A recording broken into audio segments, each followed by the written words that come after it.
Okay,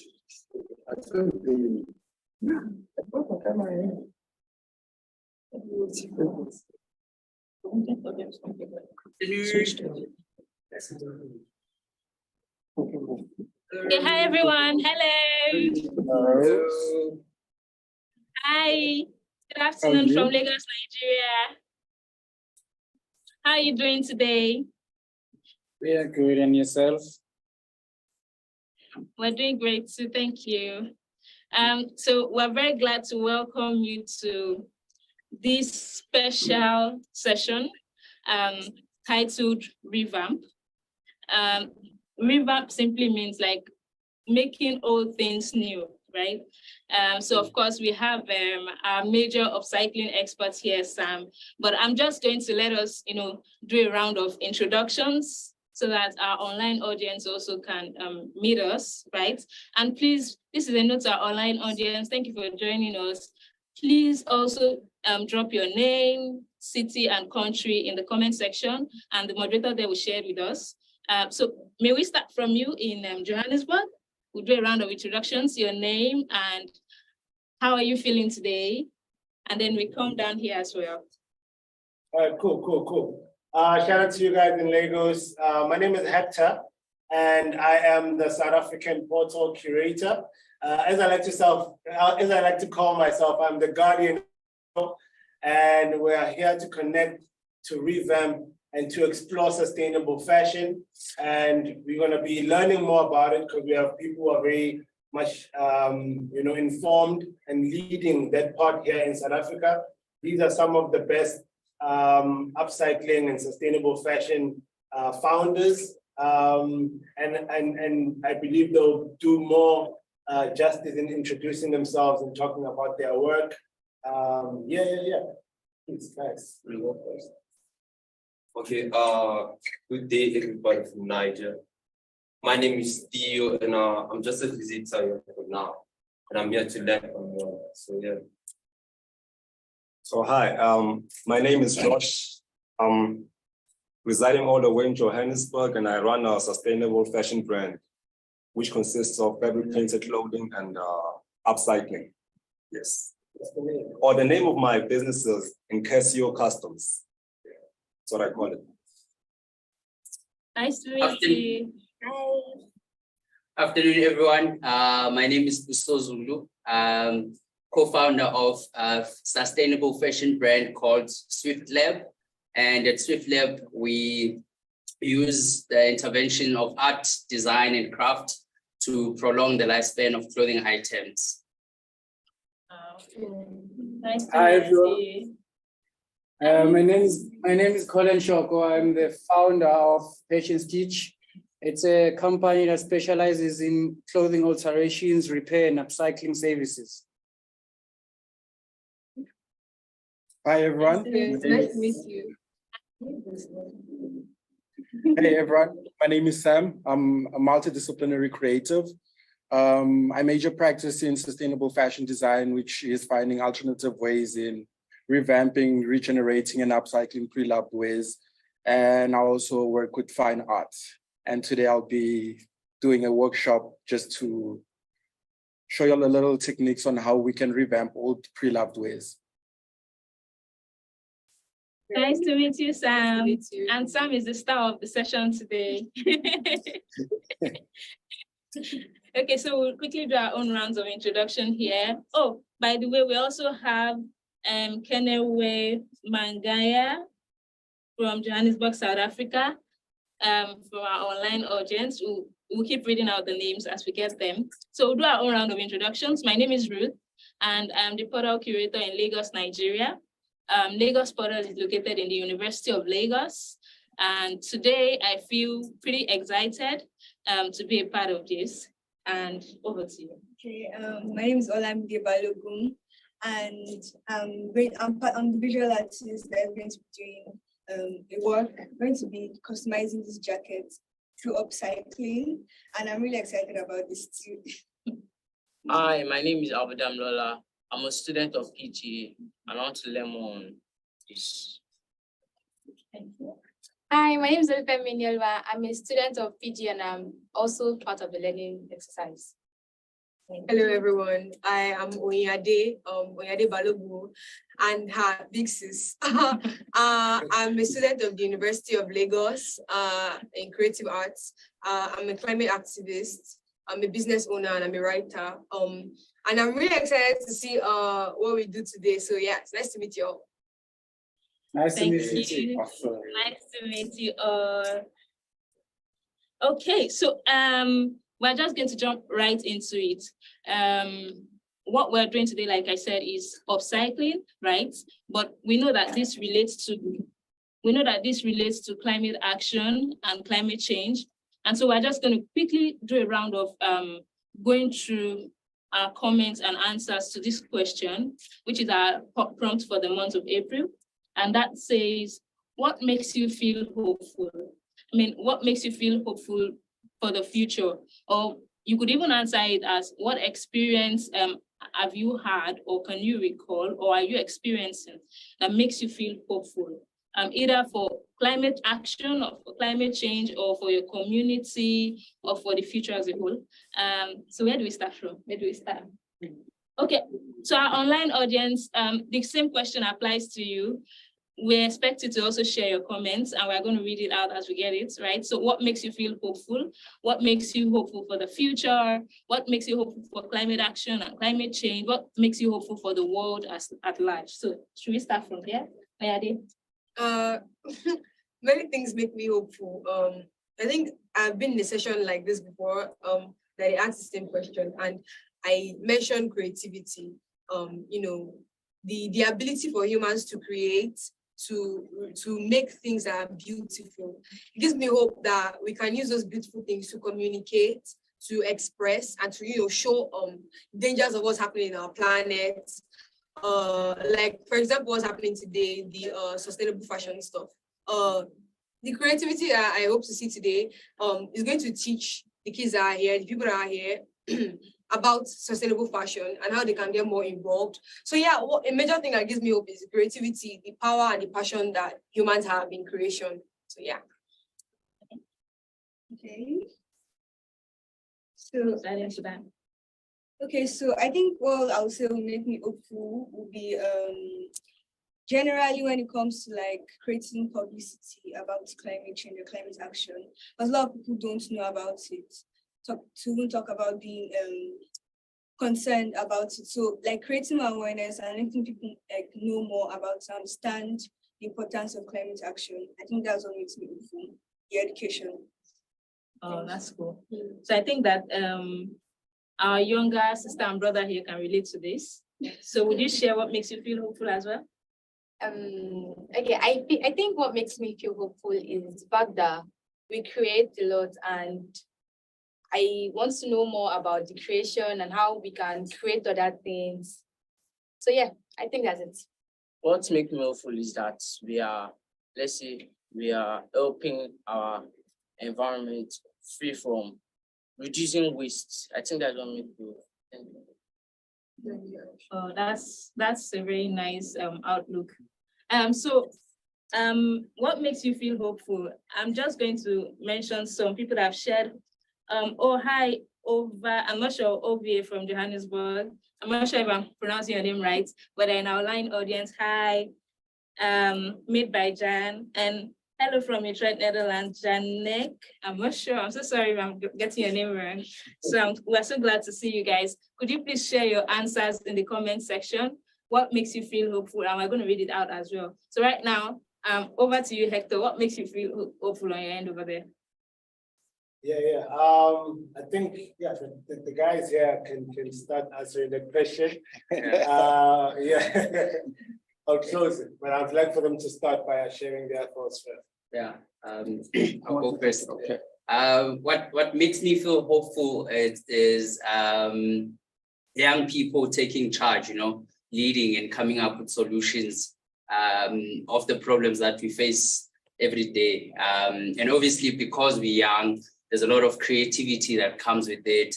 There's a lot of energy and positive energy and agency that comes with it.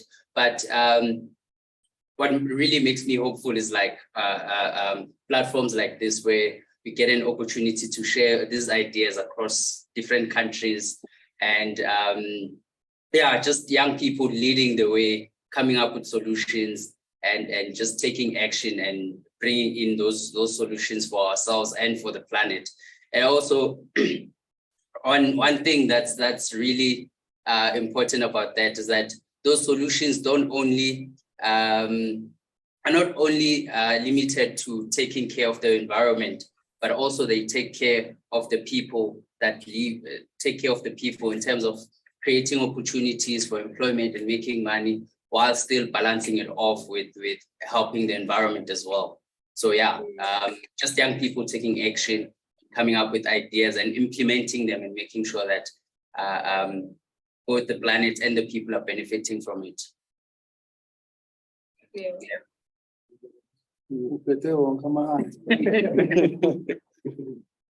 So what makes me hopeful is progress. The fact that we as the current generation are so progressive enough and we are able to teach and learn from each other. I think that's what makes me hopeful. The idea of teach and learn and being open to something you do not know about, something that you are not even within as a person, because I'm pretty sure everyone here comes from a different place. So we all have different aspects, points of views and opinions about global warming and the entire world as a whole. So for me, it's progress. Even if it's slow progress or fast paced, as long as if there's progress, the entire world can move. Yeah. And I'd also like to share a comment from our online audience.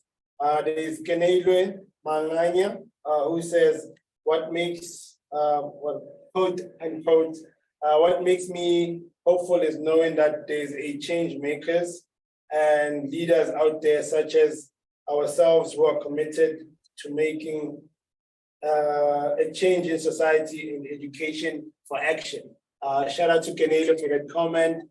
Do share how you feel, where you are in the world, where you're joining from, and share what gives you hope on the comment section. Thank you very much, Kenedwe. To us, okay. What gives me hope, right? Yeah.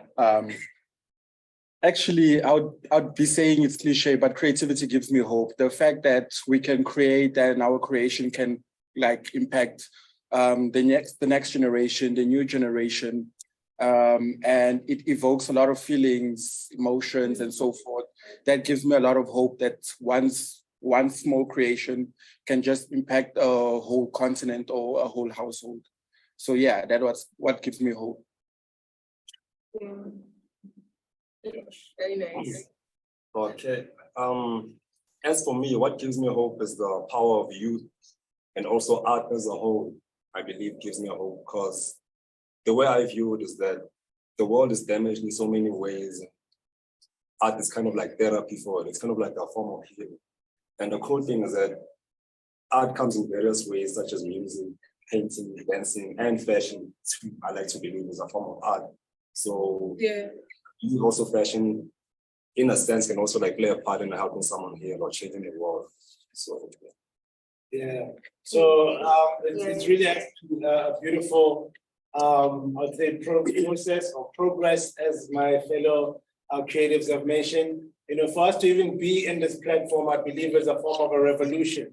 For us to be educating other people around sustainable fashion. But I also like to pose that question to these guys here. What if somebody is streaming in somewhere in the world and they hear this word sustainable fashion, but maybe they don't really know what it means? Can maybe one person in each portal tell us what sustainable fashion is?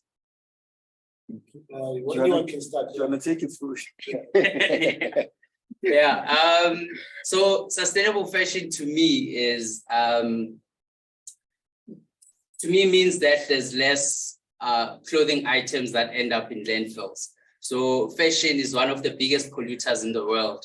And the fashion industry or the fast fashion industry produces thousands and thousands of clothing items, and they end up in the landfills, in the ocean, and the material itself like for example, t-shirt, it takes 1,000 liters to produce a 100% cotton t-shirt, just one t-shirt. And you can imagine how many you have in your house, how much of water it took to produce just that one item. So for myself as well as Swift Lab, sustainable fashion is, firstly, there are alternative fashion materials out there, but I believe that it's just prolonging the fashion items that already exist, making sure that that t-shirt, after 3 months, it doesn't end up in landfills, but it has another life. And people are conscious about the items they're buying. They know who made those items, under what conditions, where the people who made that item treated fairly under good conditions, because that's also important when talking about sustainability, is also thinking about the people who made the clothing items. But yeah, the longer a clothing item stays or leaves, that's for me sustainability. Oh, that's a very what's your response just brought a question, another question to my mind, right? I'm aware that we have sustainable fashion and upcycling experts in the house. So I just want to ask you guys, I mean, I feel like we're doing a lot. I mean, it's not a lot yet, but we're trying to do a lot to ensure that people do more of upcycling, you know, make their old clothes new. Even if you're giving it out, you can still make it new so that whoever is wearing it again still sees it as new, things like that. But then how do we curb, you know, the issue of the items, the clothing items are still being produced? Do you think that there's something we can do to, you know, reduce the amount of clothes that are being produced while we're trying to reuse at the same time? Is there a way to, do you think there's any hope at all? Or is there a way to reduce the number of clothes that are being produced daily? Yeah, so before I hand it over to one of the guys, so in everything, people produce because there's a demand, right? The more we buy, the more they produce. Once we stop buying, they'll see, we don't need to produce as much. I think as in a year, a person should go to the fast fashion retailers to buy clothes once or twice. Once in winter to, you know, beef up your jackets and maybe your socks and underwear, because you can't exchange those. But any other time, just exchange, revamp and upcycle. And then the people who are producing, they don't need to make more. I don't know if Sam or... Yeah, and I think just to add on that, also education plays a big role on that. If we can find a group of young individuals or young groups where they can go out and teach the other young individuals that do not know about the importances of this, then I think it will also play a big role in that specific area as well. So what he mentioned, and also education, play a very big role in trying to reduce fast fashion. I also think above everything, there has to be accountability, because even though Sbusiso can say, if we stop buying clothes, they're gonna stop manufacturing them. We should also consider that these people pay a lot of money for marketing, and it's not just simple paying marketing. So they should be held accountable. For us to be able to create a harmonic lifestyle within sustainable fashion, most of these people need to be held accountable, because even some of the factories, they underpay and overwork people. So that's where it should start. That's where it should start. And then we can take it up to the big fashion brands or manufacturers of fast fashion brands, because those are the people who make the decisions, which means those are the people who have to be held accountable. Yeah, that's a very valid point. And I just want to ask our younger ones here that there's a reason why they're here, right? I believe that every generation sees things differently, right? I mean, my generation sees things differently from her generation, even though it may be closer, but their generation will probably see things even more differently from hers, right? So what do we think that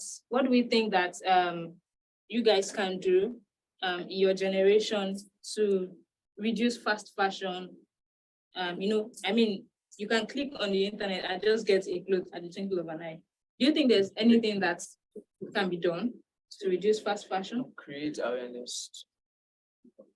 Apart from that, you can also like create or like come up with your own designs, produce like make like probably like you have to like reuse the ones you have, then make other designs on it, restyle, Like revamping what we're doing. yes, like give it a new look, a new form, a new way of even a new way of wearing it, like a new way of wearing it, a new way of how it's to be used, another form, just give it a new look. Make it shorter, longer. Yeah, or yes, add designs, remove some things, change the color, change the shape, the design.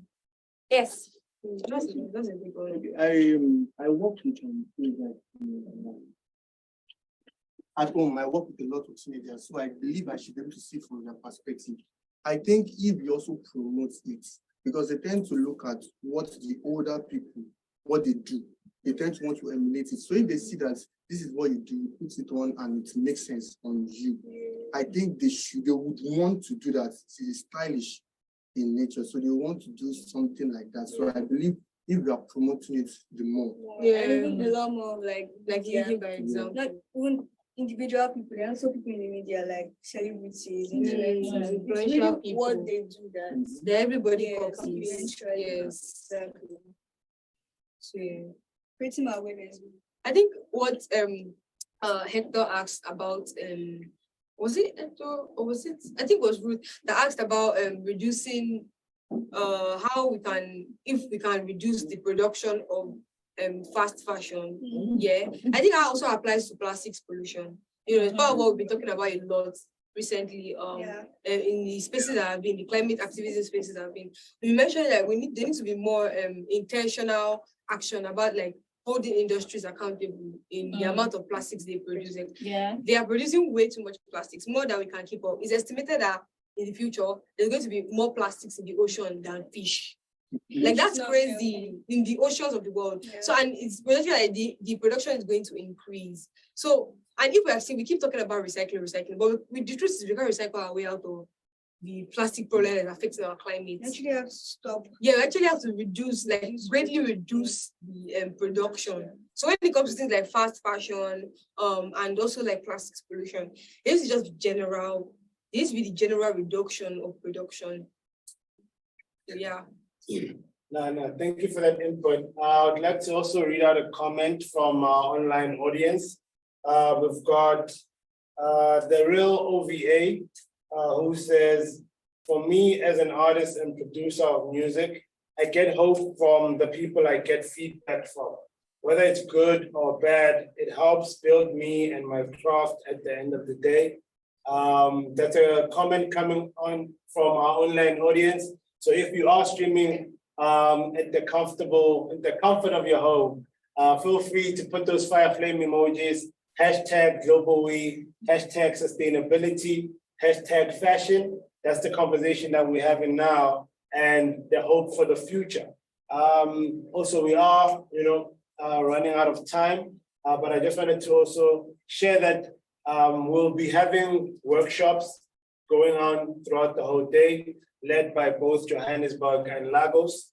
So do tune in and learn. And for the people watching at home, what can they prepare in the meantime? What types of tools at home what can they do to be part of the workshop?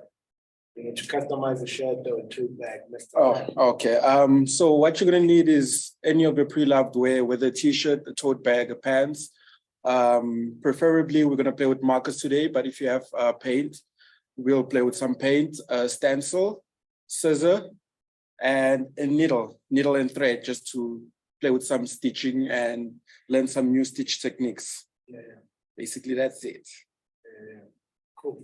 I don't know, Ruth, do you guys have any last comment, remarks? Yes, I think that we should perhaps share what maybe our final or thoughts or comments would be on this subject topic before we go into the actual action. What do you think that we like to tell governments or policymakers, or even we're talking about regulation, so regulatory bodies, do we have any final words or advice for them? That applies to our online audience as well, please. Just drop it in the comments. Yeah. I think governments need to be more intentional about how they regulate industries, like how he said there about holding them accountable, in the way they treat their workers, in the what they are producing, how sustainable it is. They need to focus on finding more sustainable alternatives to the elements you currently have.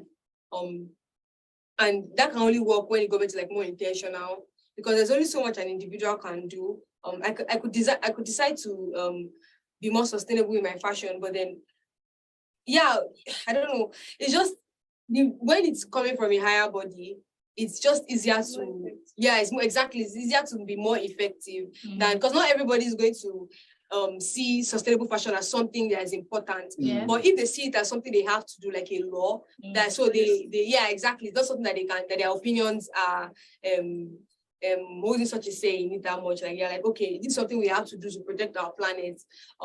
So yeah, governments need to be more intentional about how they regulate the industries and finding more sustainable options for what we currently have. Okay, to build up on what she said, I don't know how it's like in South Africa, but yeah, we have the House of Assembly, the House of Rep, and the Senate here, who are like grassroots politicians here. So I believe if we can just educate some of them that we can relate with here, they don't take up these laws, then they debate it in the House, probably in the Red Chamber and the Green Chamber, they debate it, then probably they could help us work on the policies. If we educate them from here, then they help us work on it. Probably we pass the first reading, the second reading, then it becomes a law. And I think by then it will spread across Nigeria. And thank you. Yeah, and then I think maybe with the guys who are very active, leading this culture of sustainable fashion, I would like to know what message do you have for the audience streaming online, the people watching later, people streaming online.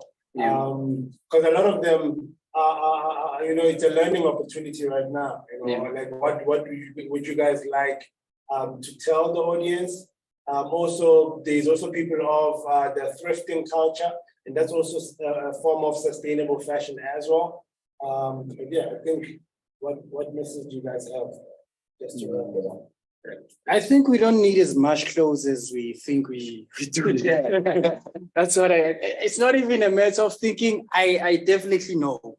We don't need as much clothes as we do, because on average, a person can have minimal clothing, like a minimal clothing wardrobe, and they can still be able to survive.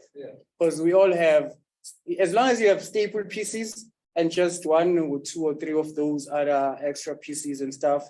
But we really don't need all the clothes we buy every week or every month or just every day.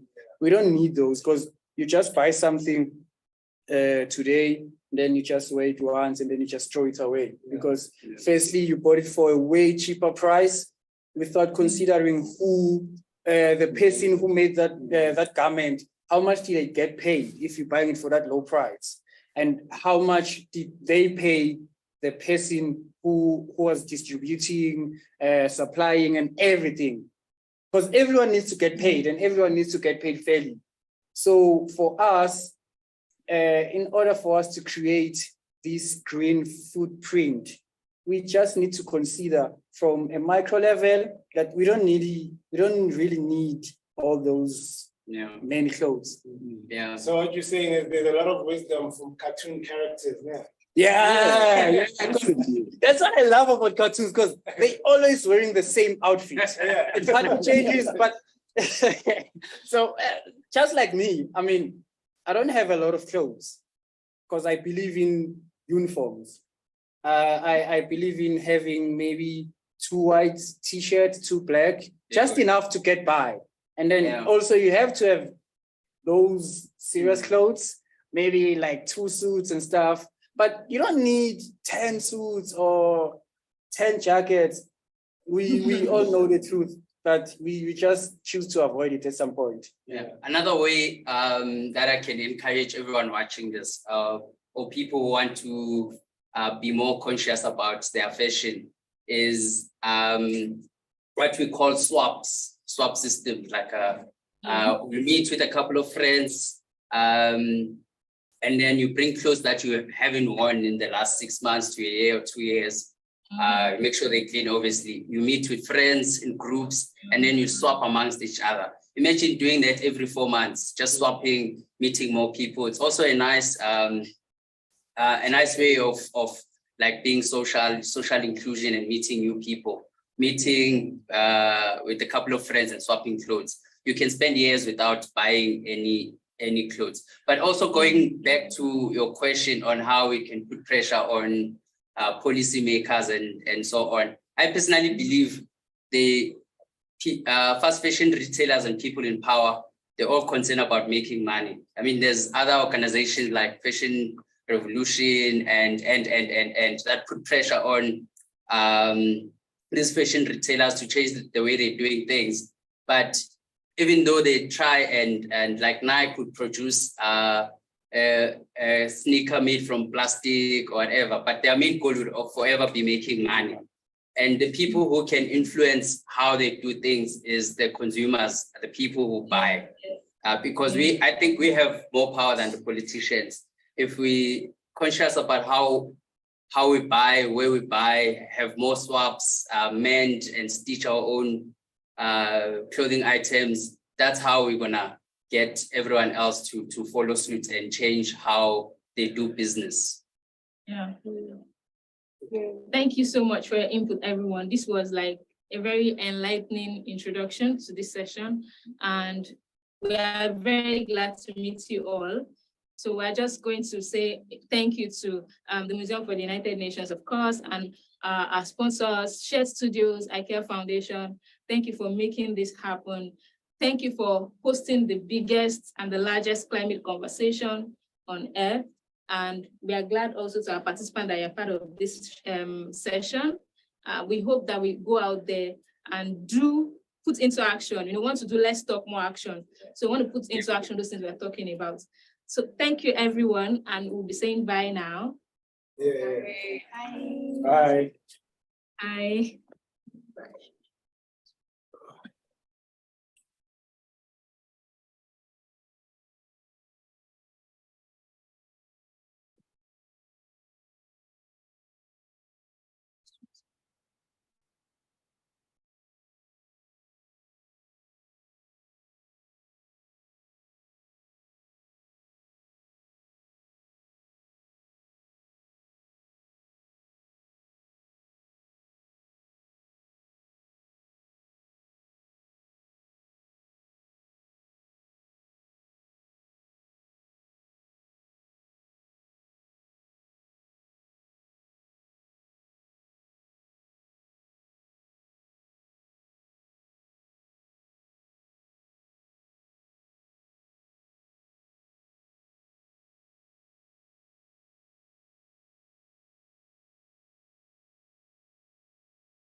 It's a way to transfer skills. It's a way to really just explore the impacts of our clothes that we throw away. You know, if we are people that throw away clothes. I'm one person who is a thrift maniac. I thrift, you know, a lot of my clothes. I really love hunting for new treasures. So today we'll be engaging in a sustainable fashion conversation, but it will also have a workshop element where it will be facilitated by Samson Chambala. So yeah, I'm Hector and I feel great. I'd like to also greet the audience that's streaming online. Wherever you are in the world, you're very much welcome. Please comment, subscribe, comment Global We, drop in those fire flame emojis. Tell us who you are and where you're from. I'd like to read your comments as well. And I'd like to pass it over to the guys in Kigali. Amazing. We joined it a bit like a minute late, but I hope that is okay. My name is Kilen. As I said, I'm the facilitator at the Kigali portal for the Global Week program, and we are feeling great, and my guests are feeling amazing. Should I go on with the introductions, or they will do the introductions as we go in the conversation?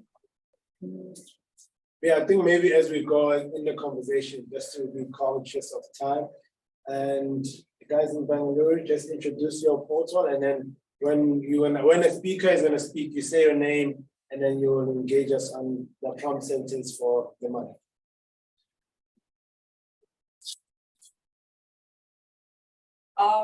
I think that's us. Yes. So I was just trying to like figure out some like the view, but it's perfectly all right. All right. Hi everyone. We're joining in from Bangalore, which is a small city. I mean, not a small city, actually, it's kind of big city. In India, it's in the southern part of India, and it's like the IT capital. So like it's a melting pot. Lots of different people from across India come here, from across the world come here. And it's just, it's a really lovely place to be. And our portal is being hosted in the planetarium, which is a place where a lot of people from different socioeconomic groups, ethnic groups, everyone comes here, and it becomes a good place to interact with people from different parts of the city. My name is Dhriti. I'm one of the facilitators here in the Bengaluru portal, and these are my two guests who are good friends of mine, and they're here for the workshop. So I'll let them like just introduce themselves with their names. Hi, I'm Tejaswini. I'm Tarangini. Nice to meet you. Nice to meet you. Yeah, so the prompt sentence for the month has been, what gives you hope? And these guys are doing amazing things within the fashion industry, sustainable fashion to be specific. And please introduce yourself and what you do. And I think some of you guys are wearing your pieces. I think, yeah, Colin, you're wearing a piece that you made yourself. Please do introduce yourself and tell us what is sustainable fashion and how does Patch and Stitch do that, you know? Hi, everyone. My name is Colin Shoko. I'm the founder and garment technician at Patch and Stitch. It's a company that specializes in providing services such as clothing alterations, clothing repairs, upcycling, and refurbishing. So what we do is basically give garments a longer lifespan and try as much as possible to create a bridge between us and the clients to teach and learn so that everyone can be conscious of leaving a green footprint behind them. So from my side, I'd say sustainable fashion is creating harmony within the fashion industry, slowing down everything, mostly production, because that's the main problem. Yeah, I think taking everything slowly, like maybe we can say over a decade ago, things were not as fast as they are right now. So that's what we're trying to do. We're trying to, at Patch and Stitch, we're trying to create a slow and sustainable fashion community and spreading the sustainable gospel one garment at a time. Nice. That's amazing. Hey everyone, my name is Samson.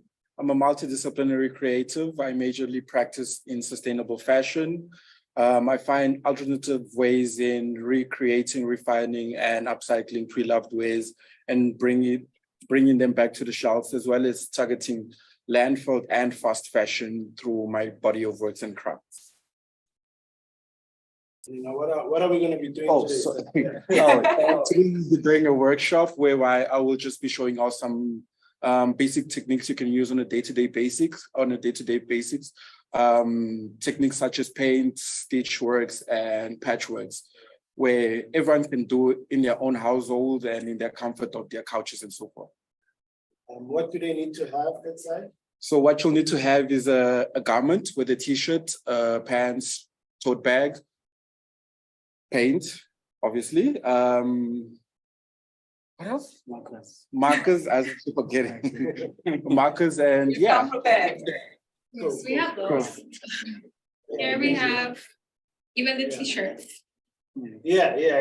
That's perfect. Great. That's perfect. Yeah, you want to take it away, Sam? So regarding sustainable fashion. Yeah. Oh, now, do I need to do a workshop now? Yeah. We can start. They seem ready. Okay. So actually, I'll just be showing you a couple of pieces, the different type of upcycling. So this is actually was an old pre-love jacket, customer's pre-love jacket. And what I did here was, besides just doing the paint work, because paint work is actually another way where one can use to revamp and bring back old clothes. Besides that, we also use some patch techniques where you can see two different colors on a denim. So the two different colors were two different, whatever. So it was a pants and jacket. I took the old pants, and instead of getting rid of the old pants, I decided to give it new life and stitch it, and this is how the garment looks. I don't know if everyone can you guys see it? Can you guys see it? Yeah. All right, cool. Okay. So this is actually one of the techniques in upcycling. My favorite actually, it's the full-on upcycling where you take old garments and actually make something new out of it. So cool. Skirts. And instead of throwing away the old skirt, I got old lace and an old white denim, and I decided to make it an alternative long skirt. So this is the fundamental of upcycling. You can get to create new garments. It's going to be a one-of-one. Anyone wearing it will see that this is mine, and it speaks to you and your audience. And lastly, actually, there's a lot. Those are the tote bags. So this is actually another way of upcycling. So from all the leftover pieces, I took this piece and the leftover lace, and I made a tote bag out of it. And it became a stylish looking bag that everyone would want to have. Before we actually do some workshops, I think I'll also let Patch and Stitch also just showcase some of the upcycling and revamping technique that he uses as well. Hi guys, it's me again. So yeah, this is some of the work we do in our workshop at Patch and Stitch. This is upcycling. This jacket was made from old Lacoste polo golfers. So we had 3 different golfers and 2 caps. So we decided to cut everything and make this jacket from scratch. So this is a bomber jacket. There's actually a process of how we made everything in our Instagram. So if anyone can find the time, they can just go and check. And then with the leftover pieces, we made this bucket hat. So as you can see, it's the same colors from the jackets and everything. So yeah, this is pretty much one of the many things we do at Patch and Stitch. Yes. How did you so it's a really thick, fluffy material, right? So how do you get that kind of consistency on the jacket? Oh, so because it's t-shirts and the fabric is light, we after deconstructing the t-shirts, we have to fuse them to give them some texture and some thickness. Yeah, and then also considering that it's a bomber jacket, we also need to use, there's a sponge-like material, it's like foam-like, the one they put inside between the lining and the jacket. So yeah, pretty much we use fabric fusing on the t-shirt material to make it a bit thick. So that's how we managed to get the consistency. It's really nice. Ask a question. Thank you very much. Obviously, it was made from different materials. How are you, like, after cutting the pieces, different pieces, where do you throw the rest? Like, maybe let's say you use like 3 shirts. Did the 3 shirts go on one jacket, or you made like also 2 out of the 3 shirts? So the 3 shirts went to making the jacket. As you can see, we tried as much as possible to make patterns. As you can see, the colors, there's like different colors in every side. So we tried as much as possible when we were creating the pattern to make sure we use the entire fabric coming from the t-shirts. And then with the leftovers, that's when we decided to make the bucket hat, because the bucket hat was not part of the plan. So it was not part of the plan, but seeing as we still had some leftovers, we just decided to check, okay, we have leftovers, what other thing can we make? And then we just decided to make the bucket hat. Amazing. So That's yeah, it's basically zero waste. Yeah. great. I love the colors. Beautiful. So yes, Samson is gonna. Josh is gonna show us what he does as well. Okay. Hello everyone. My name is Josh, and My name is Josh, and I'm the founder of a sustainable fashion brand called Casio Customs. I've been doing this for over a year, I think maybe like going 2 years now, and I keep on learning as I do more designs. So I mostly focus on upscaling and also fabric painting, and this is one of my recent works. It took, I don't know if it's visible. Yeah. So for me to make this, it took around about 3 types of pants to make this, jeans and 1 tracksuit. Then I had to like cut them into like certain types of pieces, and I sewed it together to make one design. Yeah. So this is what it looks like. It's over 20 hours of work, probably like 5 days it took to make this, but yeah. I'd say it's totally worth it. It's come out really, really well. Thank you. While he's also doing the presentation, I've seen my guests nodding. It's like, they're connecting in one way or another. Can you please share with us what is on your mind? Yeah. Thank you so much. My name is Aminto Dactus. I'm a fashion designer of my brand called Urtos Gakondo. It's locally, but for now, we're operating in 2 different countries. I'm really happy to see you guys are connected with my friends. One thing I can talk about the sustainability of fashion. As designers, most of us, we really want to impress people by doing the fast fashion. Then the fast fashion is really killing the climate and everything. But from the different things that I've been doing, I loved everything that you showcased. I love the colors, I love the creativities and designs. I'm sure that we can achieve something in the future. My brand likely to be connected with a few of the people that are amazing, like us, you and these guys who are in India. One thing also that I can showcase from my brand, I have a seasonal color. I've been working on a black color. The upcycling of the black pieces that I'm getting. This is a Bourbon jacket. I'm producing like a lot. So the leftovers, I'm also collecting them. Then I made the new bomber jackets so that I don't have scraps from my brand. And they're very good. And I sell them more than even the costume because I'm based on doing costumes. But the leftovers of the cottons, I made them bomber jackets. Yeah, that's pretty cool. I know, that's cool. Oh, then to finish up, I have one more design I'd like to show, which is my fabric painted design. So this basically takes about 80 hours to make. Even though it looks simple, I think it's about 30 hours, probably like 4 to 5 days to make this. Because the most important thing is all about the layering. Because when it comes to fabric painting, I usually take my time when it comes to like making sure I have the right layers, the right color coding and everything. But yeah, this is just one of the pieces. So I'd also like to share some comments from online. We appreciate everybody who's streaming in from the comfort of your house. We've got Hazel Sabuku who says, this is amazing.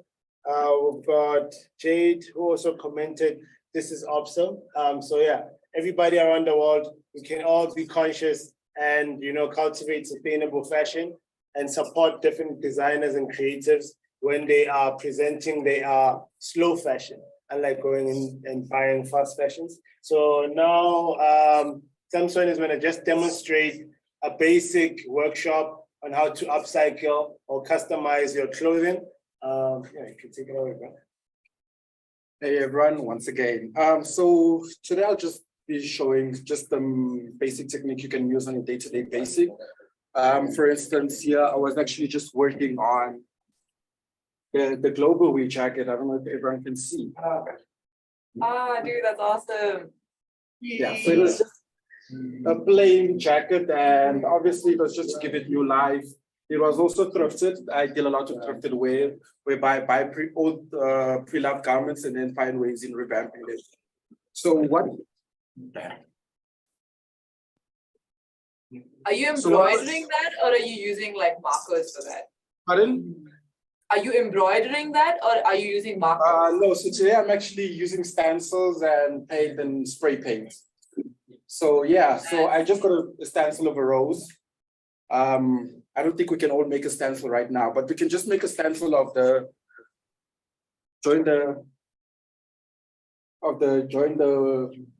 Hey, that's pretty cool.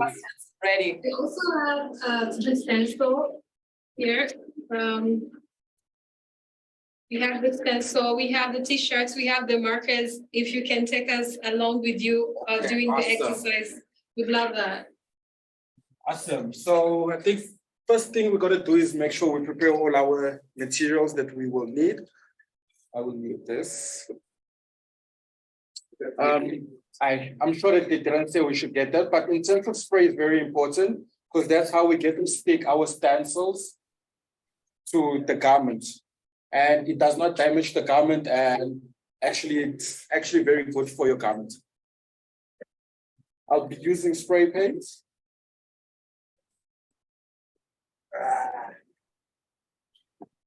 My brushes.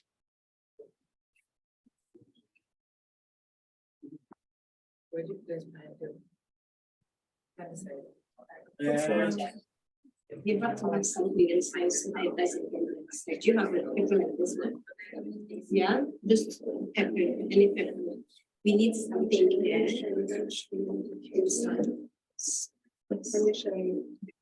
Just going to Samson, just for like the online audience and for like us here as well, what is a good alternative for the thing that you use to stick the stencil? What is a good alternative? It's okay. Right, yes. I was just asking, what is an alternative that the folks at home who are watching online or even here can use if they don't have the stuff to stick the stencil on the clothes? Okay, so what you can use as well, you can also use glue, preferably Prit. Don't Prit, yeah, actually it's the best option you can go. Don't use fabric glue or any other glue because it will stick on your fabric and it's going to show a sign and a mark. And we don't want that. So if you do not have an intensive spray, you can definitely go for glue. The most important thing is to make sure that your stencil is actually a very hard stencil, that whatever you put on top does not smudge underneath on the other side. Yes. That's why I literally prefer something that's thicker than 5 milligrams, whether it's paper or anything. Anything that's thicker than 5 milligrams will definitely do the job. And from there, do we all have our materials ready? Yep. Okay, so we're gonna take the stencil and place it exactly where you want your artwork to be. So for instance, I'm not gonna use the weave joint, I'm gonna use my floral stencil. So for instance, if you want your stencil in the middle or whatsoever, you place your stencil where you need it to be in a flat surface.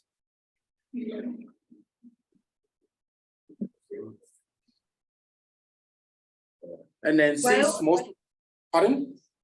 It's okay, we can ask later.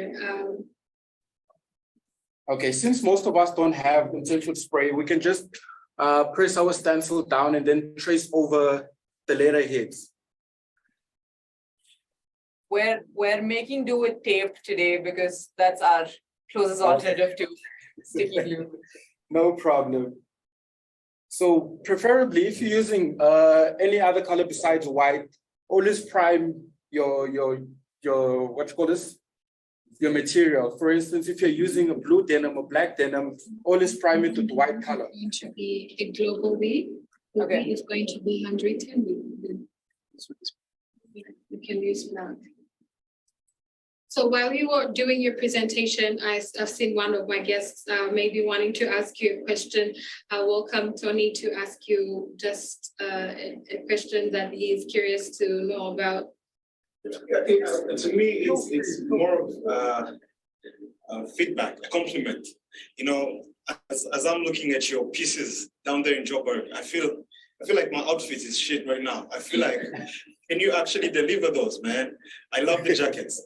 To be honest, when we're talking about upcycling and sustainable fashion, this is actually what we're talking about. It blows my mind to see somebody actually doing the thing. You know, we've had this written down in papers for so long, and I'm glad that we finally have people that actually understand the assignment. You guys are doing great. Keep it up. Thank you, thank you. Actually, the jacket that I'm wearing is also another customer's jacket. Actually, I had to get it from them. So this was, so they had already an artwork behind this jacket. Wow.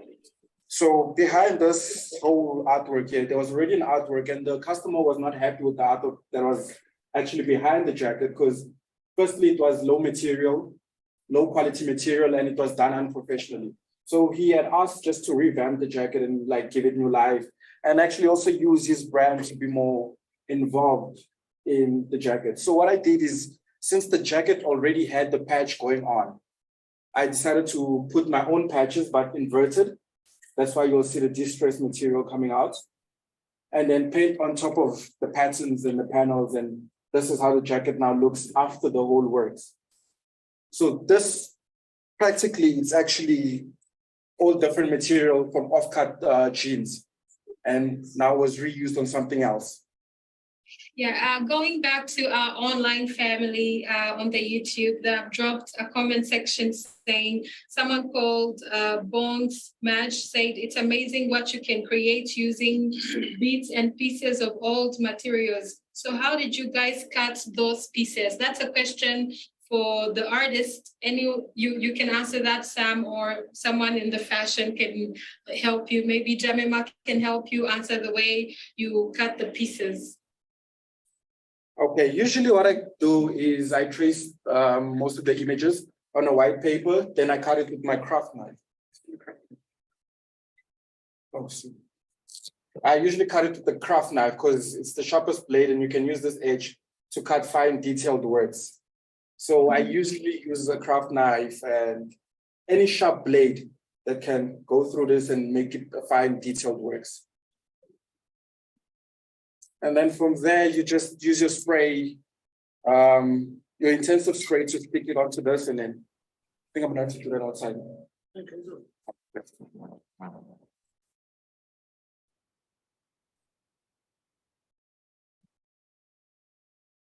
So you don't need to put a lot of it because you don't want the marks to stain on the jacket. As little as possible, just to make sure that your artwork sticks on the fabric.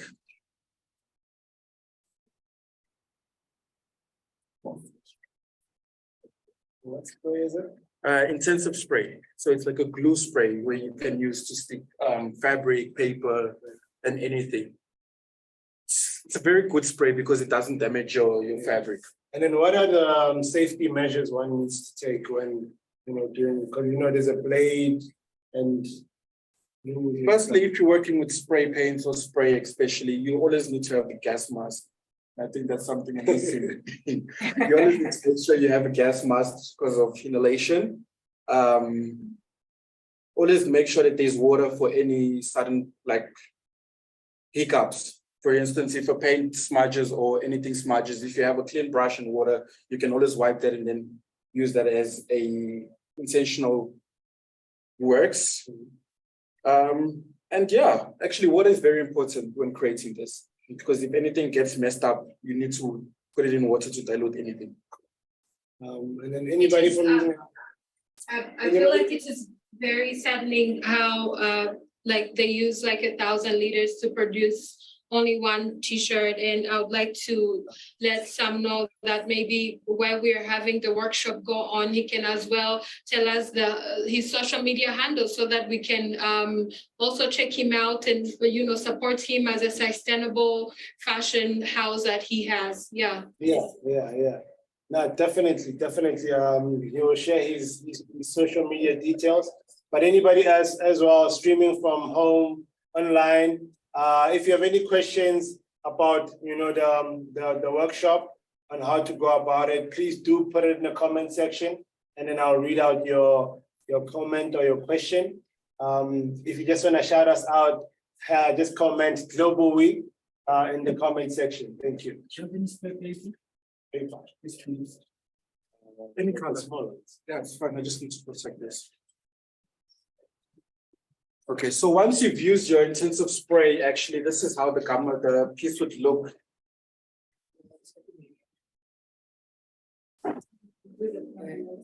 Does everyone have their stencil or still working on it? No, I think they finished coloring in their stencil. I'm still working on mine. Oh, and another very important rule is that always make sure that wherever you're working on is actually protected. So for instance, if you're working on we have joined the stencil, everything around it should be covered, shouldn't be visible. To avoid any mistake or any inconvenience. That's why I actually am using paper just to protect where I'm not using. And then I should put them on.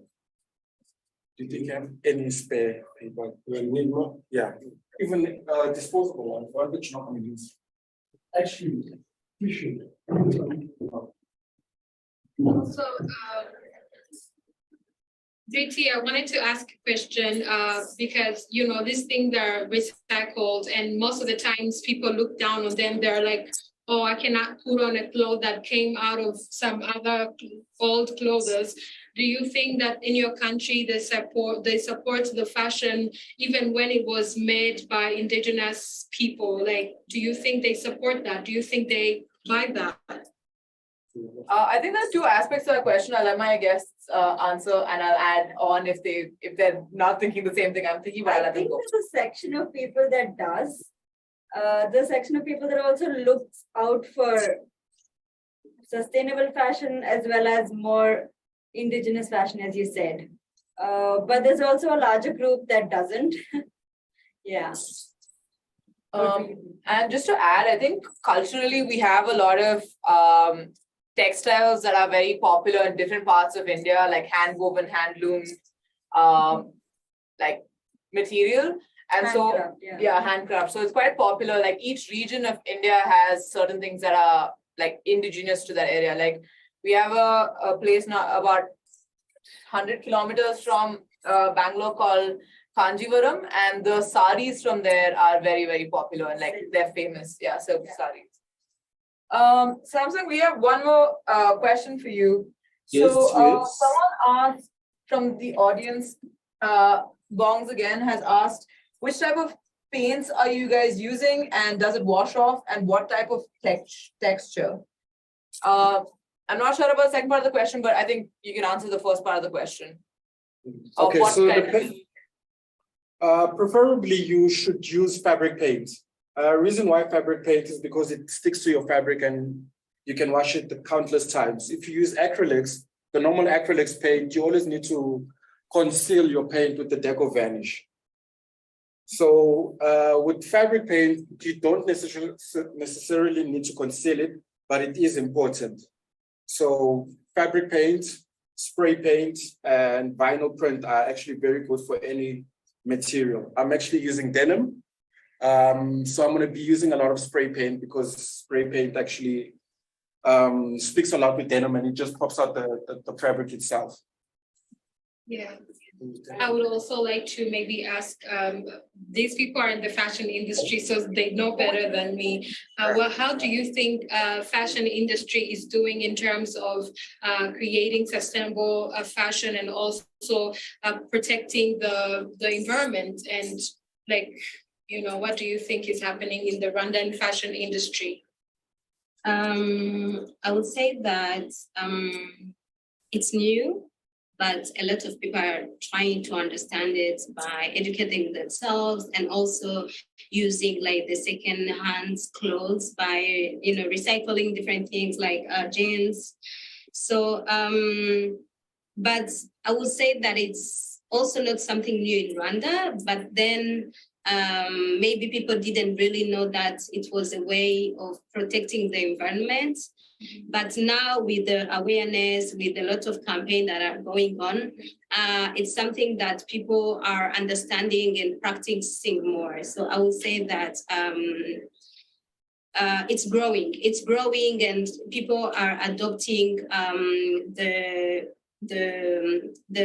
that lifestyle or different ways of protecting the environment using fashion or other different mediums of art, like visual art, by maybe creating artworks, statues, or paintings, including e-waste or even recyclable materials. So I think that we are good now, and better things are coming because a lot of people are now aware that that's the best way to protect the environment. And for artists, it makes the cost of materials cheaper. And it's something great that is also encouraging other people in their in mediums they are using as artists to protect the environment by using recyclable materials. So I will say that we have already started to work on it, and yes, we are giving our contribution through art. Yeah. That's really true. Also, we had SA Fashion Week this past week, and in some of their categories, they did have, you know, brands or urging the brands to consider, you know, creating from a sustainable point of view. And it was really beautiful. I only attended the one last year. Even last year, it was the same thing. Now they're being more intentional with, I would say, challenging designers to think in that direction of sustainability, which is beautiful. Yeah.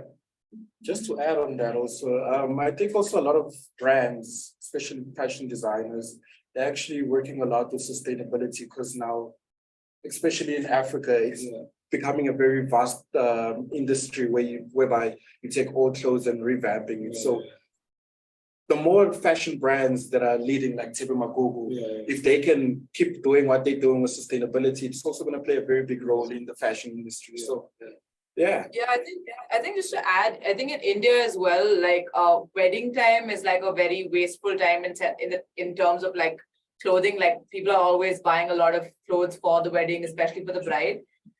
We actually had a sustainable fashion entrepreneur in here who's specifically working on revamping wedding attire and making it more sustainable so that people aren't buying brand new grand things all over again, just using it once and putting it away, right, or throwing it away. So she was actually working towards bringing in like people to like give back their stuff and then adding new details to it so that it has a new feel, but it's also, you're not like using and throwing it, so to speak. So I think it is catching on in every area and every country, yeah. Hector, I'd like to go back to the online followers, the ones that are following the conversation across the world. Someone called Bombsmatch said, ask a question, which type of paint are you using, guys? And does it wash off? Also, she asked which type of texture the material is. What does the fabric paint come out of the clothings? Yeah, so you can go ahead and answer that. We are actually using fabric markers. Yeah. So he did answer the one of the paint. He said it's fabric paint. But then he said if you want to use acrylic, you're going to need a concealer to kind of protect it. Deco Vanish concealer if you're not going to be using fabric paint. And he said it lasts pretty long. And then how much do you think someone will pay for a revamped t-shirt or piece of jacket or piece of fashion? That actually depends on the. Or how much would you charge? Okay. That actually depends on the client's detail because there's some works that actually require a lot of details and some works that don't require a lot of details. So it mainly depends on how much work is going to be put on the body of works or the craft. Cool. So I think what determines the prices are the size of the piece, like how big is it on the shirt or denim, and then obviously the details. So like I believe something like this. The difference actually. Yeah.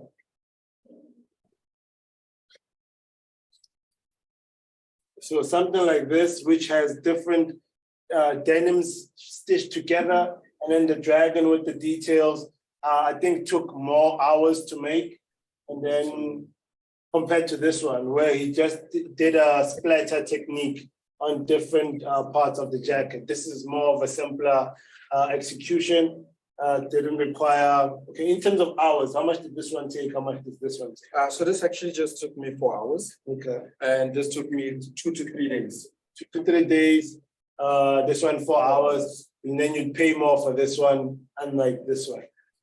And also I think working with creatives, it's really a thing of, there's the Veblen law where they gain value. So depending on where that visual artist is or that customizing artist is in the world, in their career, some of them appreciating value because you have a Samson piece.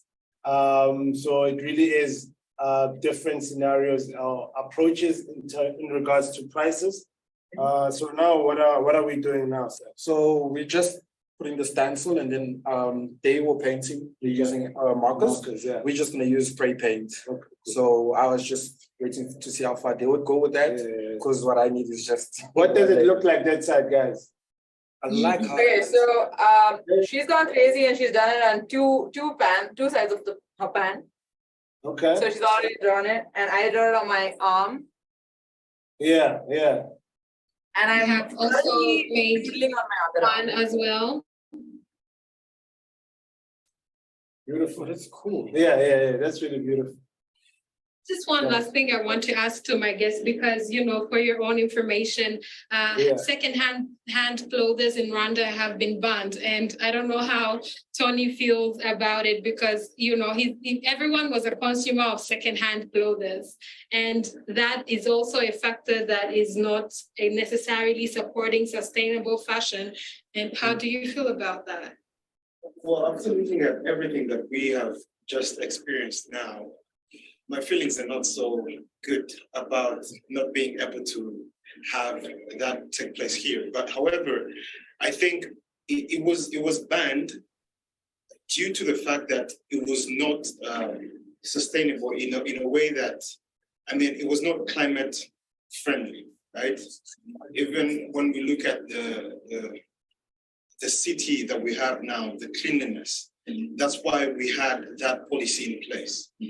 But after a while, now we have a friend here, brother from Umtozi. He's literally doing the same thing that they're doing, but in a different model, right? So I wouldn't say it's 100% banned, but it's just a change of modeling. Like the model that you're using there may be different, but we're literally doing the same thing. That's what I feel about it. Yeah. Cool. So we do have some online engagements that I'd like to read out. So there's tech stuff who asked the text on the white shirt, how long would it stay? So it goes back to the type of, there is fabric paint markers which pretty much last for a long time. And they can, they are sustainable and they stay on the fabric because they are meant to be on fabric. And yeah, it really also goes to how you take care of your things.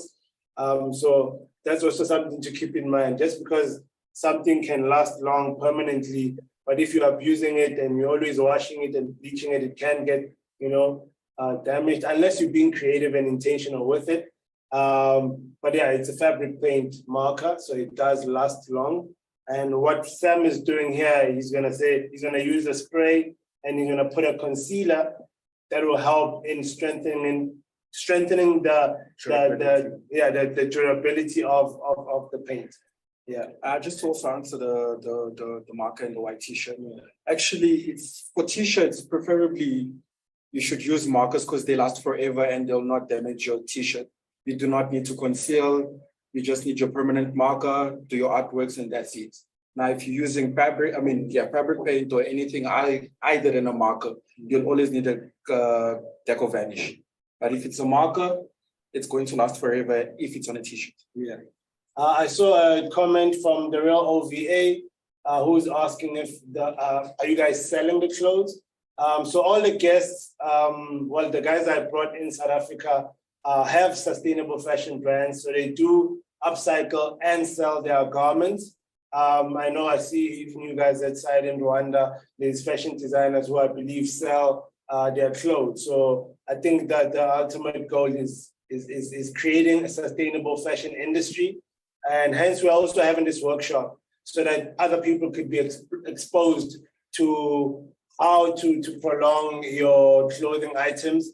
Susiso, who was also part of the other previous connection, mentioned that you don't need a lot of clothes.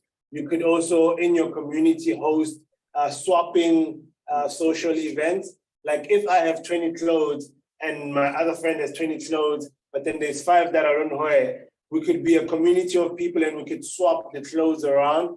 But the bigger the community, the more sustainable this concept is. So there's really different ways to approach it. But for artists who are doing the sustainable fashion brands, are selling it and making a living from having sustainable fashion brands. Right?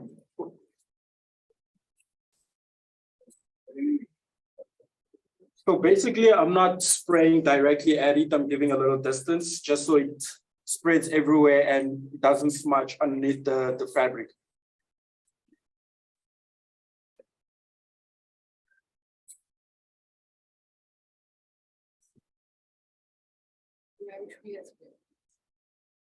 And like I said, please wear a face mask when using spray paint because it does actually cause problems.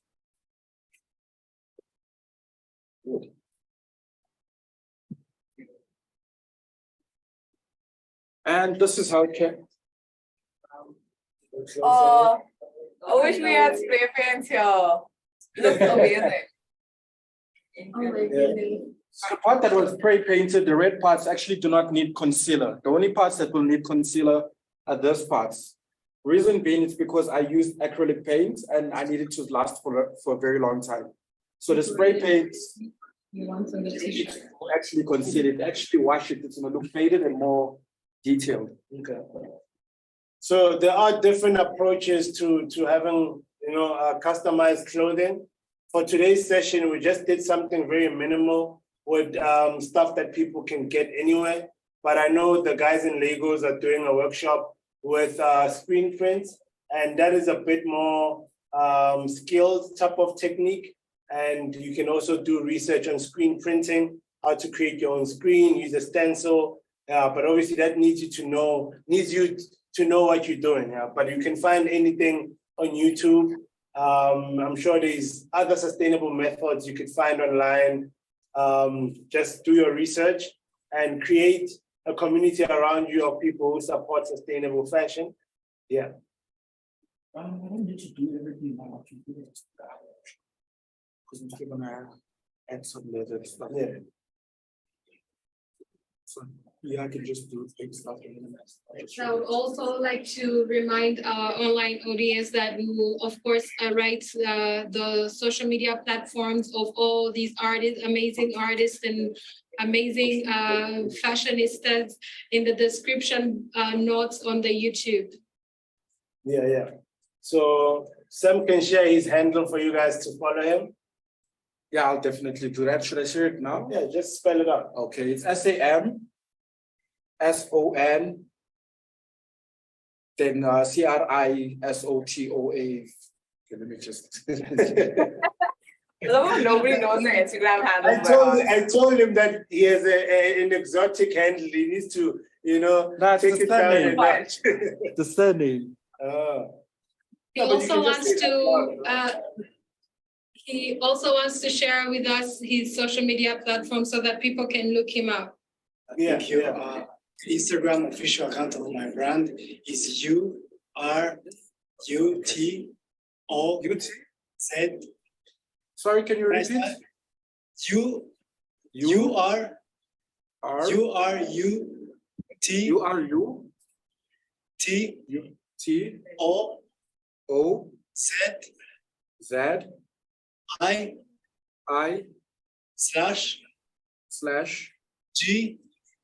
G Pardon, T. K. Okay. Okay. Okay. Yes. N D O. Okay. Thank you.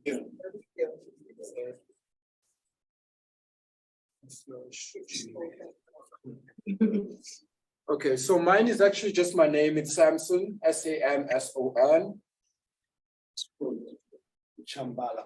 Shambalas. No, Christopher actually. No.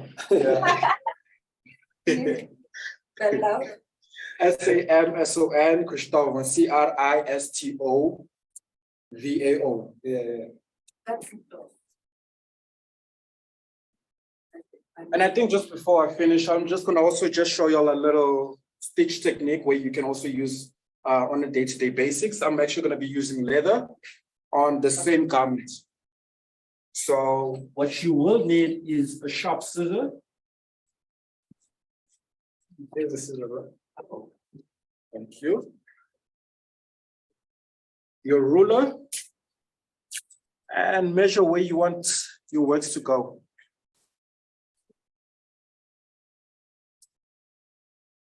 So what tape is this? So this is just masking tape. Okay. So it's just normal masking tape because I want to get the pattern of. So I'm just trying to get the pattern of this square, which had the inside logo. And so it doesn't look bald and empty. I'm going to put this black leather here. It has a different detail and it looks cool. So what I'm trying to do now is just trying to get this measurement.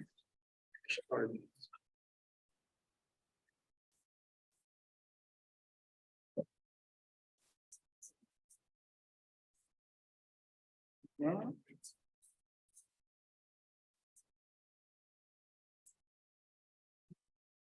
And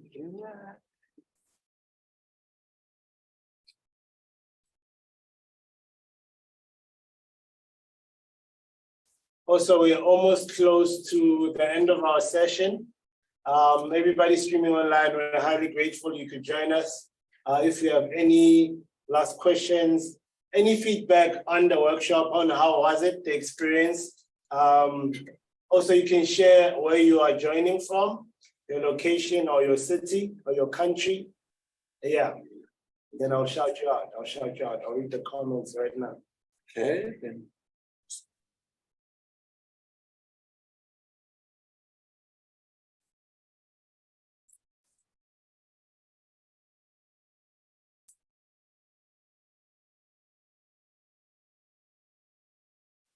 You want to show it off? Sure. Okay, we'll show it off first.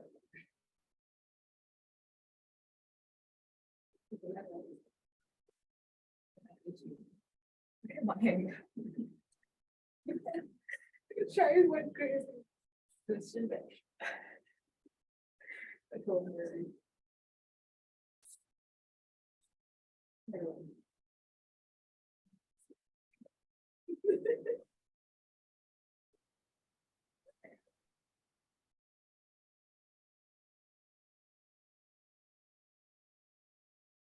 You ever use like a sewing machine and stuff for like smaller designs like this? I actually do use a lot of sewing machine actually. Usually for this kind of works.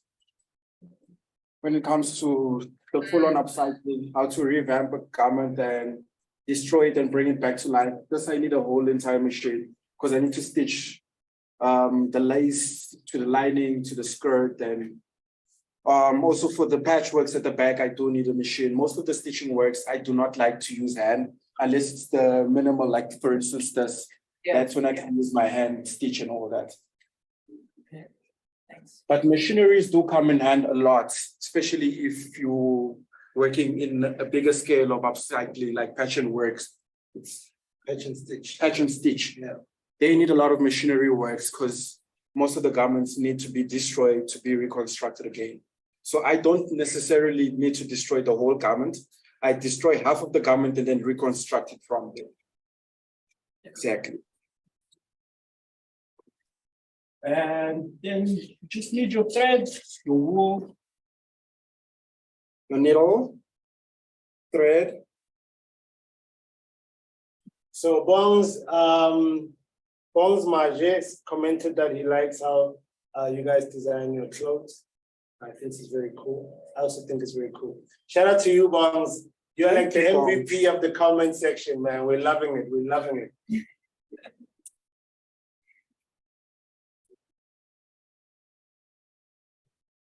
So yeah, this is more of hard labor with the stitching. Yeah. Okay, so I think maybe explain the the process. I don't think we have enough time for you to demonstrate, but from the other jacket with the leather patches, please just, because it's a similar thing, right? Oh, yes. Yeah. So just kind of take us through what you did and where do you get your leather? Okay, so I upcycle most of my fabrics, my garments, everything actually I upcycle. Yeah. There's a lot of fashion brands, especially in Joburg, in South Africa, that throw away pieces that they don't use anymore. So in order for me to practice what I really do, is go to most of these brands and ask them for their off-cuts and disposable material and then reuse it. Okay. So for instance, I love using a lot of leather in my works because there's a comfortability in leather, especially if it's upcycled. Yeah. It just brings your clothes, like it just enhances it. Exactly. So most of the garments, most of the pieces, most of the fabric, it's either upcycled, off-cuts or donated stuff. So I used actually ribbons on this because I don't want everything to have that similarity. Yeah. So for instance, this will have press starts, this will be hand stitched. Yeah. The next one will be with the, what do you call those? Diamond. Yeah. So it's all about making everyone have something that's different. Something that's unique, yeah. But it still comes back to my signature or where the fashion comes from or where I understand from it. Yeah. So you can do these techniques with any type of clothing, tote bags, denim jackets, t-shirts, create a stencil. You can write any name that you want to write, or if you are very artistic, like Sam, he designed roses and he had to cut them out. Also, the technique or the skill of creating a stencil needs you to focus and, obviously be careful with the blade that you're going to be using to cut. And then from there, I think just have fun. I think for me, I enjoy just watching, so I could really imagine what it's like if I'm doing. I don't know about the guys in Bengaluru and Rwanda. Why do we got own thing? But I think like hers came out pretty well. Yeah. Well, let me hold it up closer to the camera. Things here and there. Can you see us? There's a lot of exposure. Yeah. Oh my God. Okay. You're supposed to do it. Yeah, no, we do. No, that's beautiful. That's beautiful, guys. Thank you very much. Let me just check if we have any last comments online. No, nothing yet, nothing yet, nothing yet. But we were left with a few minutes. I don't know if there's any last remarks from one person, maybe from each portal. How was the experience? Yeah, the experience was very good. I just wanted to ask you one more question before we close. I know European fashion has landed in South Africa, and you have good designers, as everyone saw. How are you handling that, the fast fashion with the good designs? I mean, in terms of money, in terms of selling. I think from my side is basically my major key, I won't lie, it's collaboration.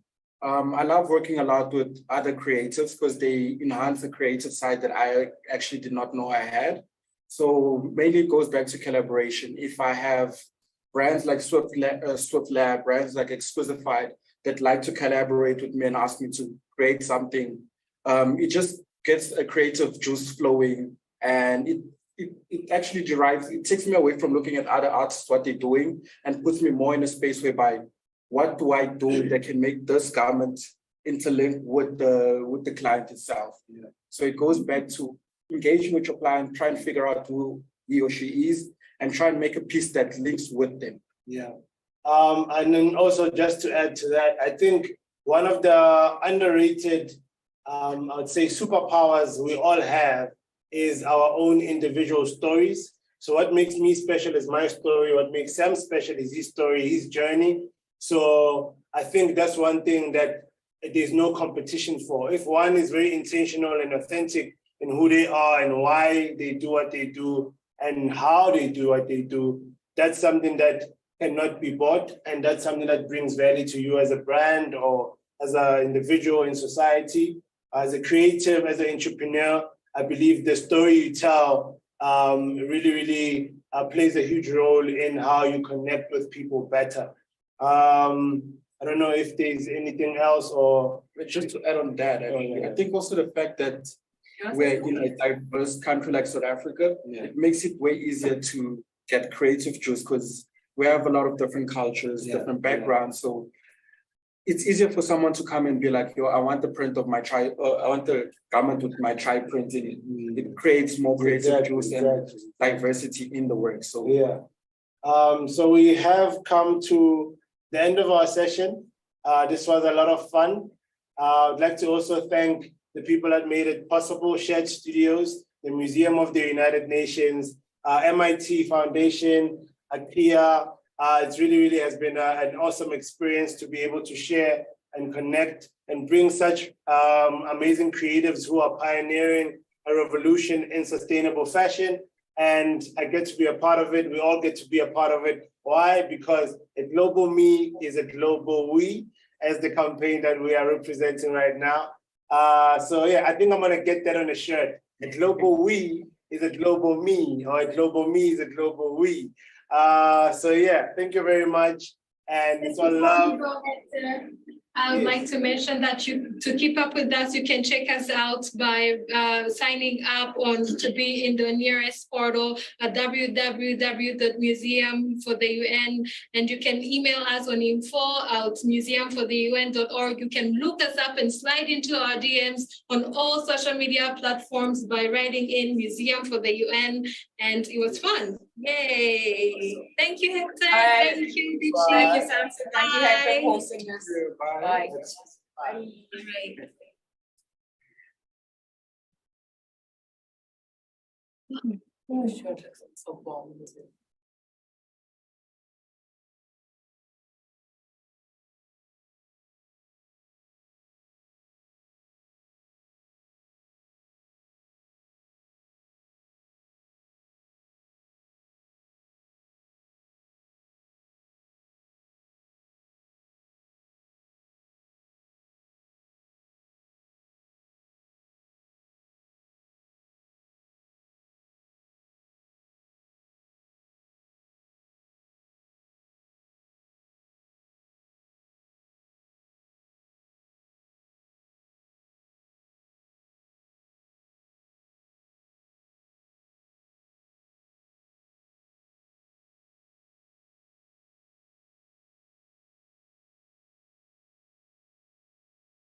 Okay.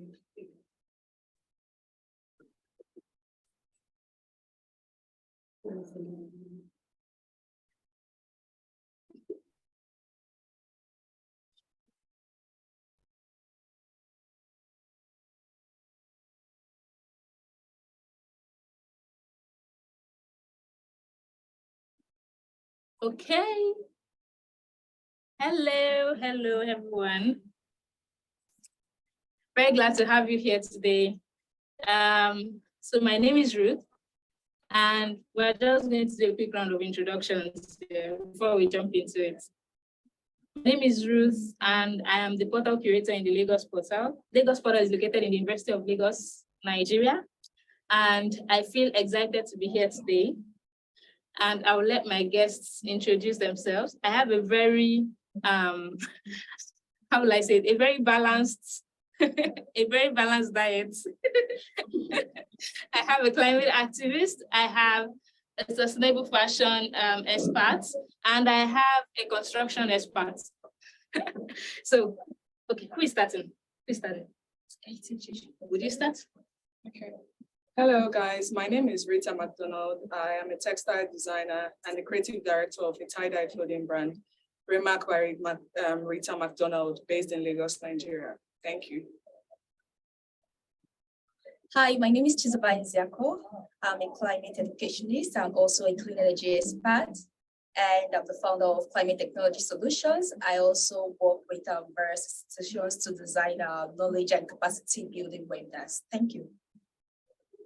Good day, guys. My name is Bola Adiera. I'm a quant surveyor. I'm also a member of the Sustainable Green Environment Initiative in Lagos. Thank you. Thank you. And I'd just like to put in at this point that our online audience should also introduce themselves, and we'll read it out as they introduce themselves in the comments. So if you're just joining us online, please feel free to introduce yourselves. Okay, so over to you, Nairobi, Sherry. Hi everyone, my name is Sherry Gaki and I'm the Nairobi Portal Curator. We're located in Nairobi, Kenya. And I am the portal facilitator. I'll have my guests introduce themselves. They'll tell us their names and what they do. I'm happy to be here with all of you and I hope you enjoy the session just as much as we do. Okay, I think that should be great. Ladies first.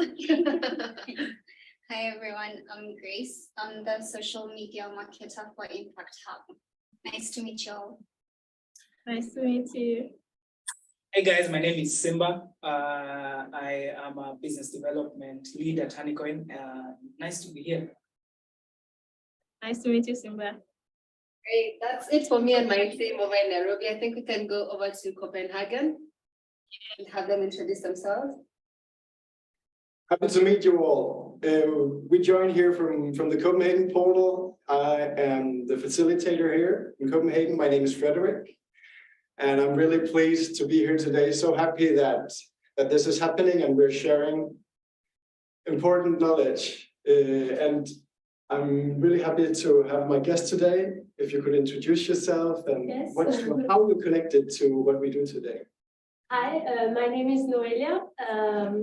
I am here because I have studied sustainable design within fashion. So I have a little bit of knowledge about the field. And yeah, so Frederick just invited me for this workshop today, which I'm very excited about. Yeah. Nice to meet you all. So happy to have you. Yeah. Likewise.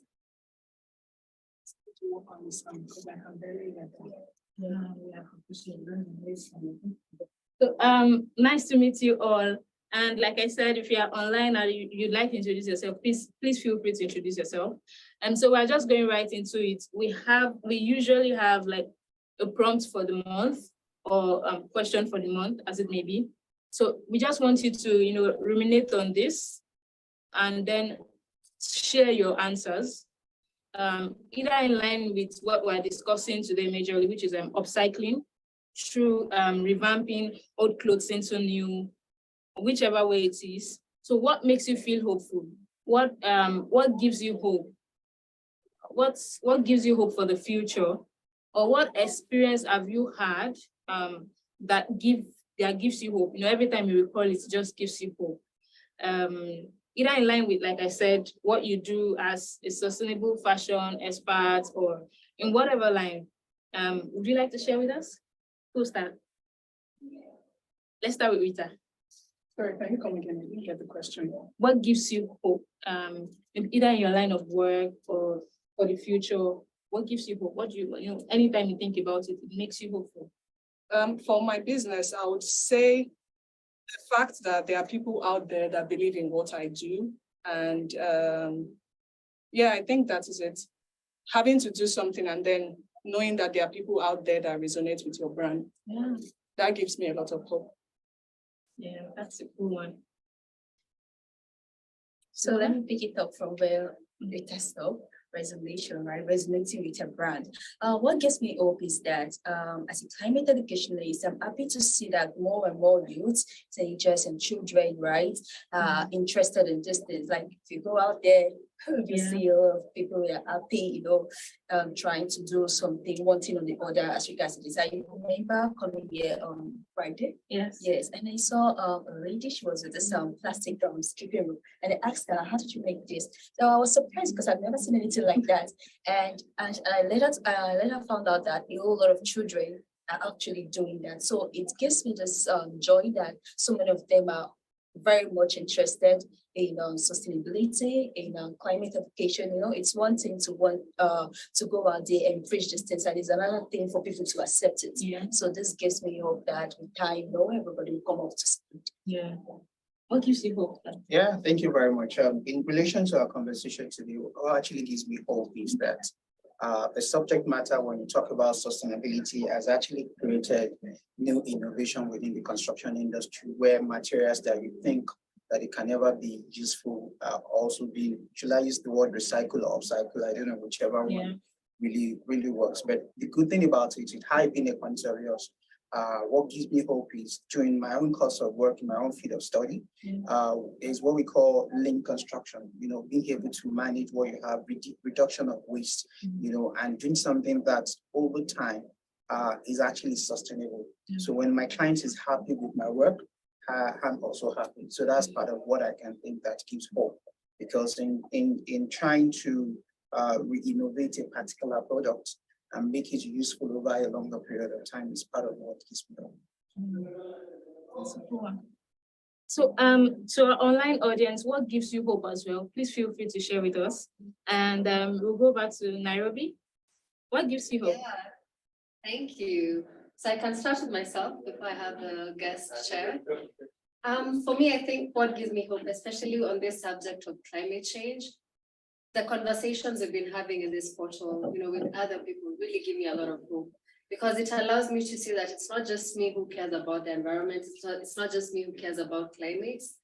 And it's not just here that we're trying to do things. It's world over, people are trying to do things. And that really inspires me. The ideas that I get to hear from other locations, and just trying to see how can we implement it in our location, that gives me hope.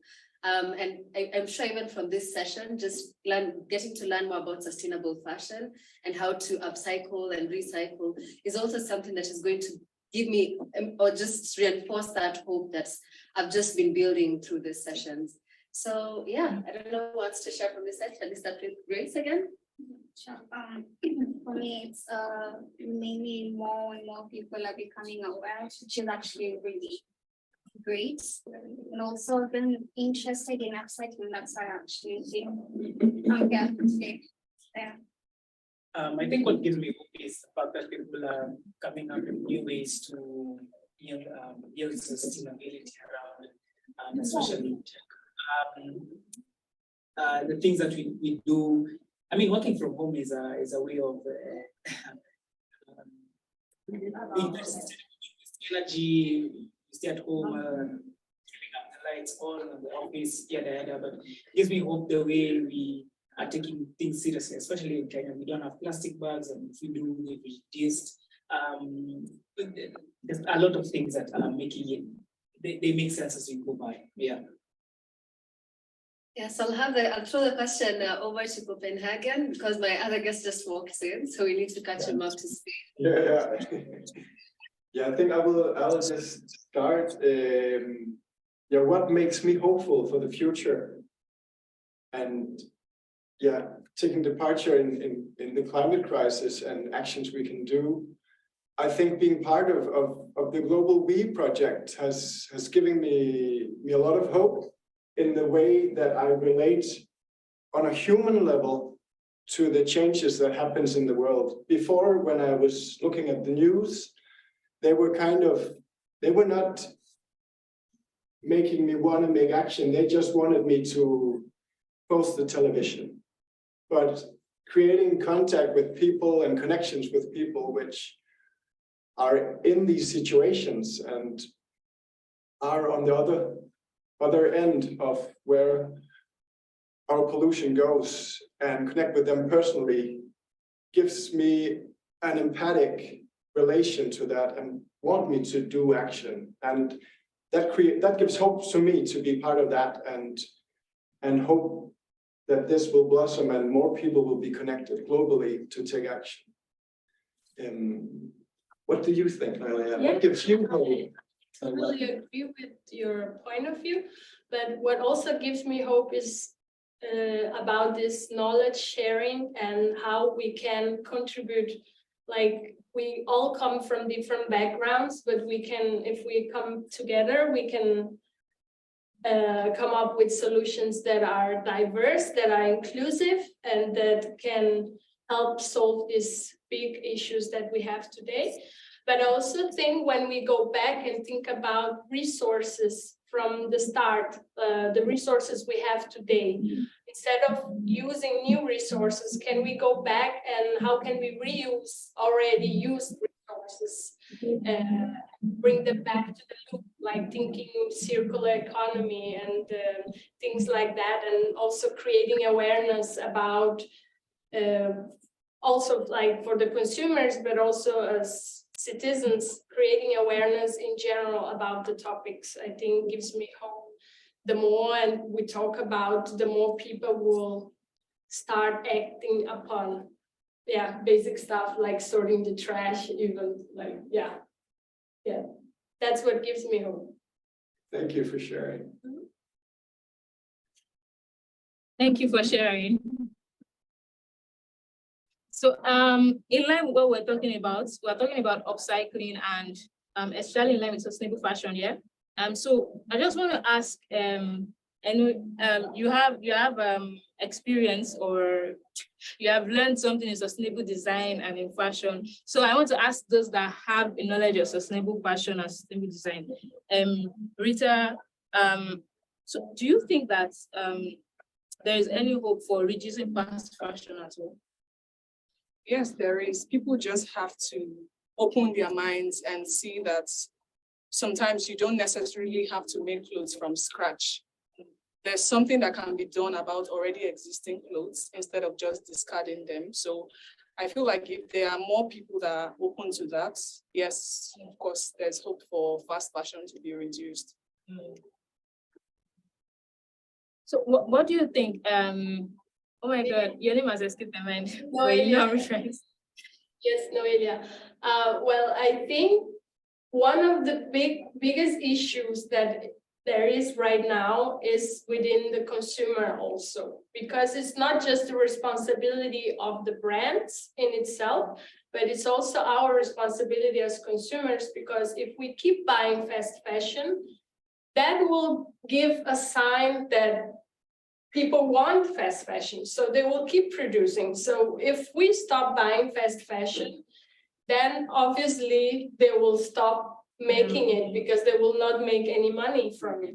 So it's also about creating this, like being conscious about, as a consumer, you have to be conscious about what you buy and why you're buying it. And if something is very cheap, you should ask yourself this question: why is this so cheap? Because you cannot buy something that costs $1 and still be able to pay the transportation of the garment, the person who made the garment, and all the people involved in the value chain.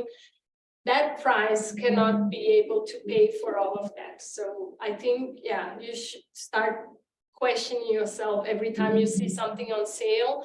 why is that, like, what is that gonna cost the climate, you know? Yeah. And also to add to what she's saying, I for one feel like consumers sometimes they don't really know what they want. They're not sure of what they want. There are people that have like vast varieties when it comes to buying of clothes. Like they don't have like a specific kind of clothing that they want to buy. So they just have to see something that captures their mind, something that they find interesting. Because when I started up my brand, it was hard to get customers. But then I started going out for pop-ups and other events. And then I saw that there were people that are willing to buy clothes that are made in a sustainable way, just that they were not, they didn't find themselves in an environment where they get to see that often. So I feel like sometimes even us as the brands, we have to continuously put out our work there so that the consumers can get to see that there are brands that do these things. I completely agree. And I think the process of transparency as well, it's very important. So if you're very transparent and show your process, where your clothes come from and how it's being produced, it's very important for the consumers as well, because we need to educate them. A lot of people don't know the impact that the clothes actually do in the environment. Yeah, exactly. I have a question for experts in sustainability and sustainable fashion. I don't know if it's the same case in Lagos that it is in Nairobi. In our market, when it comes to fashion, what is there is we have thrift clothes, we have fast fashion, and we also have sustainable fashion. And so my question then would be, how do you pass this message to this multitude of people on what they should be consuming? And are there any downsides of the thrift clothes? Is that buying thrift clothes, is that considered a sustainable practice? Or, how should people go about that? Can you, I don't know, we can't hear very clearly. I had difficulties. Yeah. So my question, let me just come closer to my mic and ask that question again. So my question was in regards to the kind of market for fashion we have here in Kenya, and specifically Nairobi. We have a big market for thrift clothes. We have a big market for fast fashion, and a significantly smaller market for sustainable fashion. And so my question is, I don't know if it's the same thing in Lagos, or because for us we get a lot of this thrift clothes from the West, right? So how exactly do we go about changing the narrative when it comes to fashion, changing perception of what we should gravitate towards when it comes to sustainable fashion? That's my first question. My second question is, when it comes to buying thrift clothes, is that regarded as sustainable practice? Seeing that you're using something else that was already in existence? Did you get that? I didn't get the question properly, but I think I understood what she's saying to an extent. So here in Lagos as well, we also have issues with getting these things, because there's no particular markets that you can go to and say that, oh, I'm just going to go here. Because for my brand, right, I work with strictly 100% cotton, linen, and silk. So there's no specific market that I can go to and say that I want to buy this kind of clothes. I want to buy cotton, I want to buy silk. I have to go to the market and then dig through different vendors, trying to look. Sometimes I go and I don't even find what I'm looking for. So yeah, we also have that challenge here. Over there in Europe, in Copenhagen, is it different, or what's the reaction? Do you have like more sustainable fashion brands, or what's the reception of people towards it? I think here in Copenhagen, at least, there's a lot of different, both like older brands, but also emerging brands working with sustainability. And I mean, sustainability is very broad, so they're working from different angles, right? Some are working with sustainable materials, some are working with giving back, like social responsible sustainability. Some are working with recycling as well. There's also brands working with innovative materials that are a bit more sustainable. Like for instance, orange peel, like fibers, or like milk fibers. But in terms of this, you say that a pre-loved or a thrift store, it's becoming more and more popular also here. So, and I think I see a big movement, especially like within fashion, like fashion influencers. A lot of them start to switch and purchasing more like secondhand clothes instead of buying new ones. And I think when people see that, then they think, oh, this is trendy, this is fashionable, so they start doing the same. But also the economic incentives, because it's cheaper to buy a secondhand clothes. Depends, if it's not luxury items, of course it can be around the same price, but also the economic incentive helps people to start buying more like secondhand, especially after COVID. And yeah. I don't know if I got the question, like, do you have something to ask? No, I think you took it very well. Something that is acceptable within our community. Yeah, I think you actually answered my question when it came to the thrifts. When people is saying that this is something that they've used before, somebody else is, what's their acceptance? I think Sherry's question about accepting how people are receptive towards these brands, and just what I'm sorry, could you please remind me your name? I keeps escaping my mind. Remind me of your name, please. Yes. Sorry? Noelia. Yeah, got that, Noelia. So what you were saying about influencers reminded me of a conversation. Was it with you? So we're literally just having this conversation sometime last week on Friday, and saying that, look, if celebrities, because people literally copy what celebrities do. If any brand wants to release a new design, they use celebrities, right? So I think this relates to your question as well. And Rita, I'm just curious. Do you think, how easy is it to get like a celebrity to promote your brand? I don't work with celebrities. I prefer to use influencers, because the thing about working with celebrities, if you work with a particular one, it's hard for, like, you give them clothes for free and they always expect to get things for free from you. And that's not really a good thing for your business, because imagine having to give one person something for free.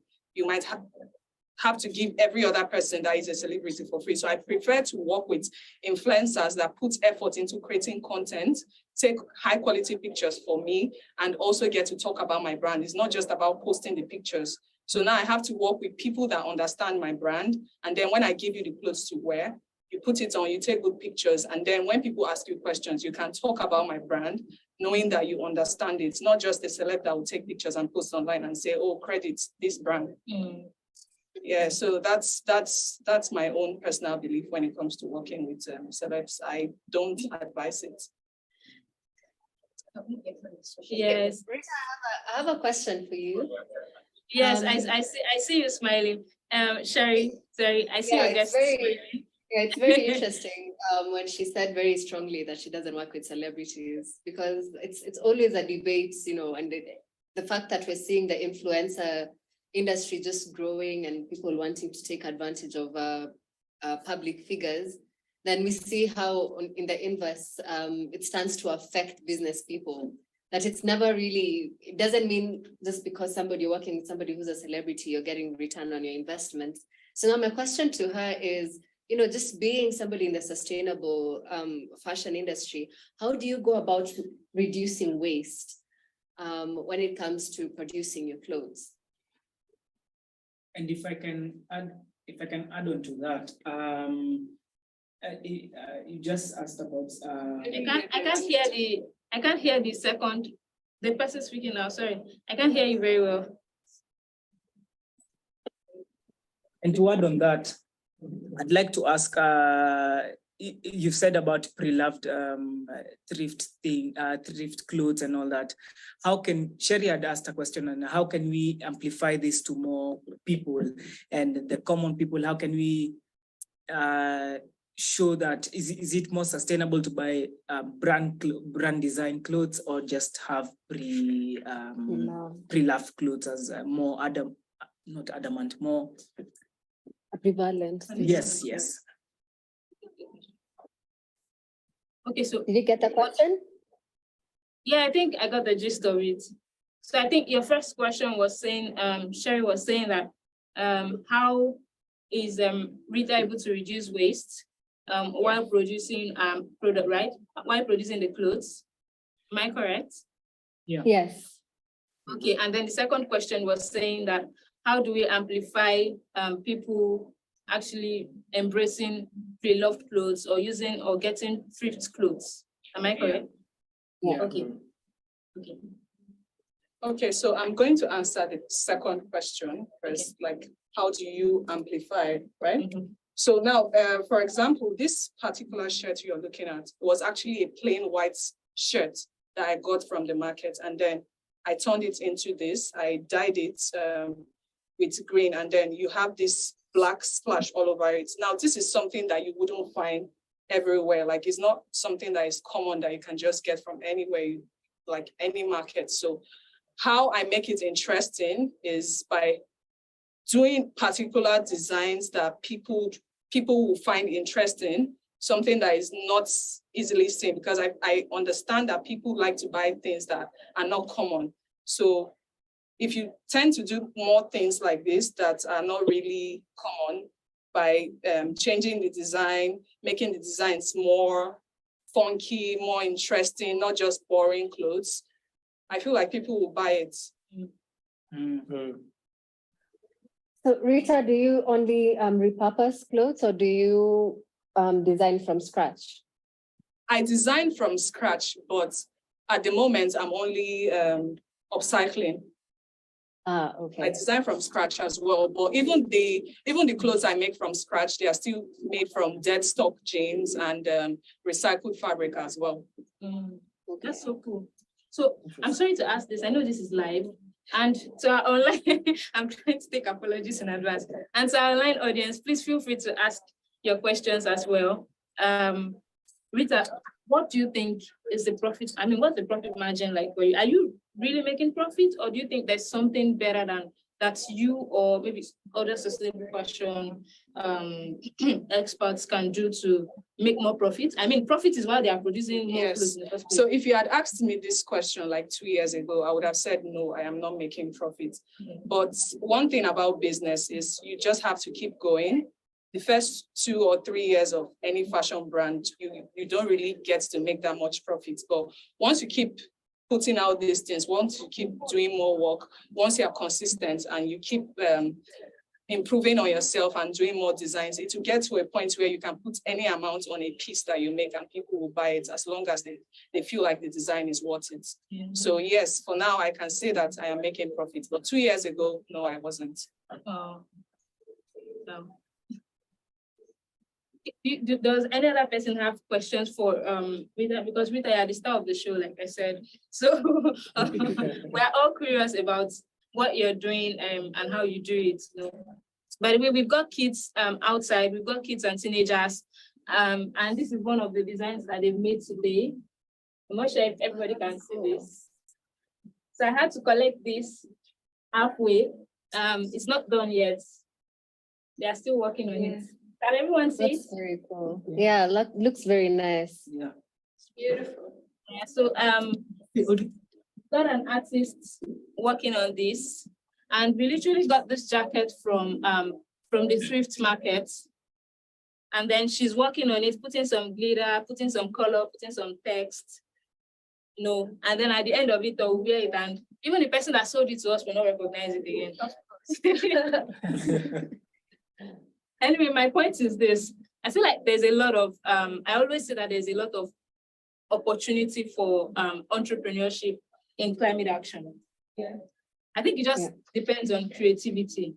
So do you guys think that there are any other ways or any other things that you can do to be creative, especially in the line of sustainable fashion and upcycling? I mean, I see a lot of things going on. I see people creating using fabric scraps to do designs and put them as patch or maybe butterflies and put them on jackets, on trousers and things like that. So, I mean, do you think that there's still more hope, or have we exhausted all the creative means that we can possibly get to encourage people to, take part in sustainable fashion rather than fast fashion?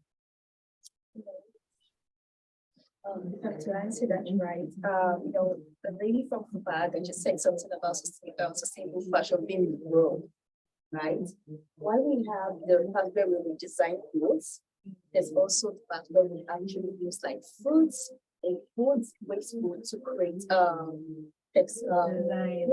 even design, like it creates the clothes or the material itself. So I was watching something on what a clothing forum yesterday, and I saw that a lady made she made a textile from onion.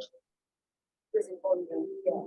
Still. So there's still that part of it, and then there's still what we design your clothes. Just like what I was saying as regards to what we watched on Entertainment, where they encourage celebrities to design their existing clothes because they had a whole lot of clothes for every occasion. They wear new clothes. So instead of going out there to get new materials to sew new clothes, you just have to redesign it. Maybe if it was an off-shoulder, you make it something else. Maybe a skirt or blouse and all that. So it's broad, and just like what Rita is doing, which is very beautiful, getting clothes and changing it. Like for me, like you said, what our customers, our clients really like is that it is unique. Yes. You don't see it everywhere, and that's what captures people, right? For me, it is very unique. I don't just find the same in here. Especially the trousers out there. God. So like she said, sustainable fashion can be really, really, really broad.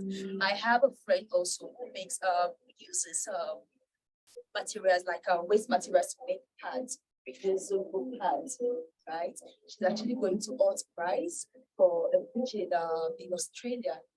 Just by submitting a pitch there, guys. So this is what I'm doing. So it can be really broad, from redesigning clothes, creating reusable pads, to creating a patch you talked about, and then to bring using food waste to create textiles and all that. Because at the end of the day, most of these materials are plastics, right? So it will actually take about 220 to 200 years to decompose. So we actually have to look at all those things. These are ways to actually reduce it. Actually, that's all that into consideration, and then cycling and upcycling. We have more inputs from you guys, Sherry and Frederick. I think I would just like to mention that there's also creativity. One thing is creativity in the clothes itself, but there is also creativity in the way we approach business models for clothing. And I've seen different new approaches to this in Denmark and in Copenhagen, where you, for example, you make a union of people where you pay an amount of money and then you are part of this communal wardrobe. So it's a shop where you pay a monthly fee and then you can go in and change your clothes as you like. So it's kind of a shared wardrobe where you pay your monthly fee for taking part of that. Yeah, like a subscription. Yeah, subscription. So it's and that could be one thing, but there is also, as a father, there is also another subscription-based business model where you pay for the clothes for your children, and then you send them each time the clothes you have is too small for your children, you'll send it back to the shop, and they'll send you a new package. So that there are also creativity in business models, which hopefully can aid giving a longer life to the clothes as well. Just to put in that part of creativity as well. But also rentals.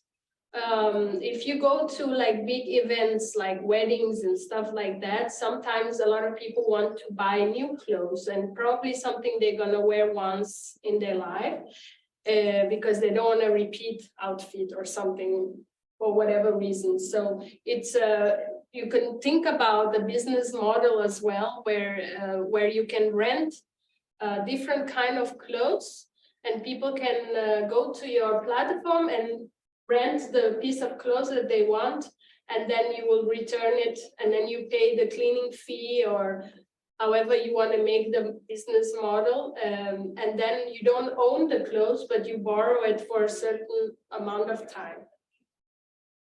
Yeah.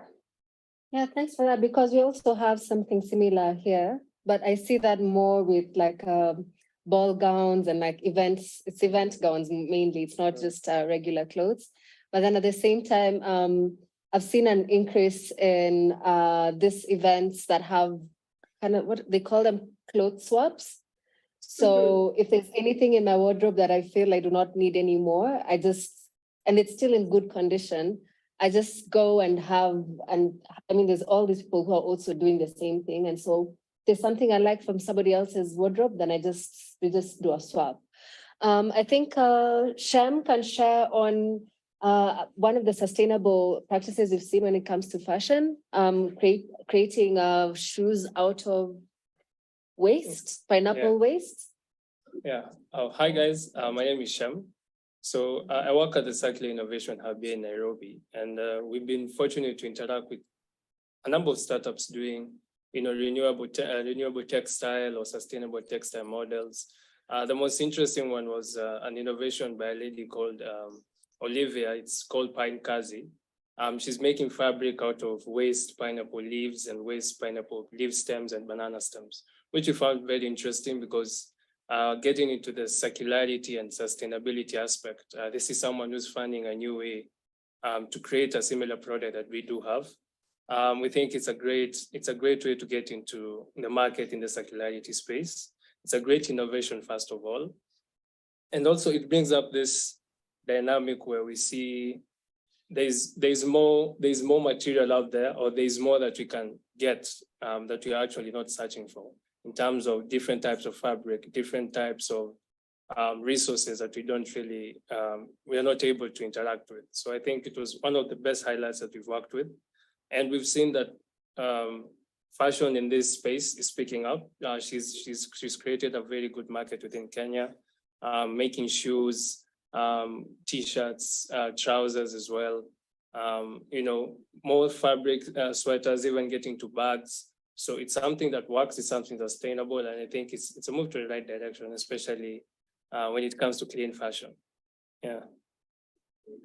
Yeah, that's interesting. So pineapples are not just for eating. And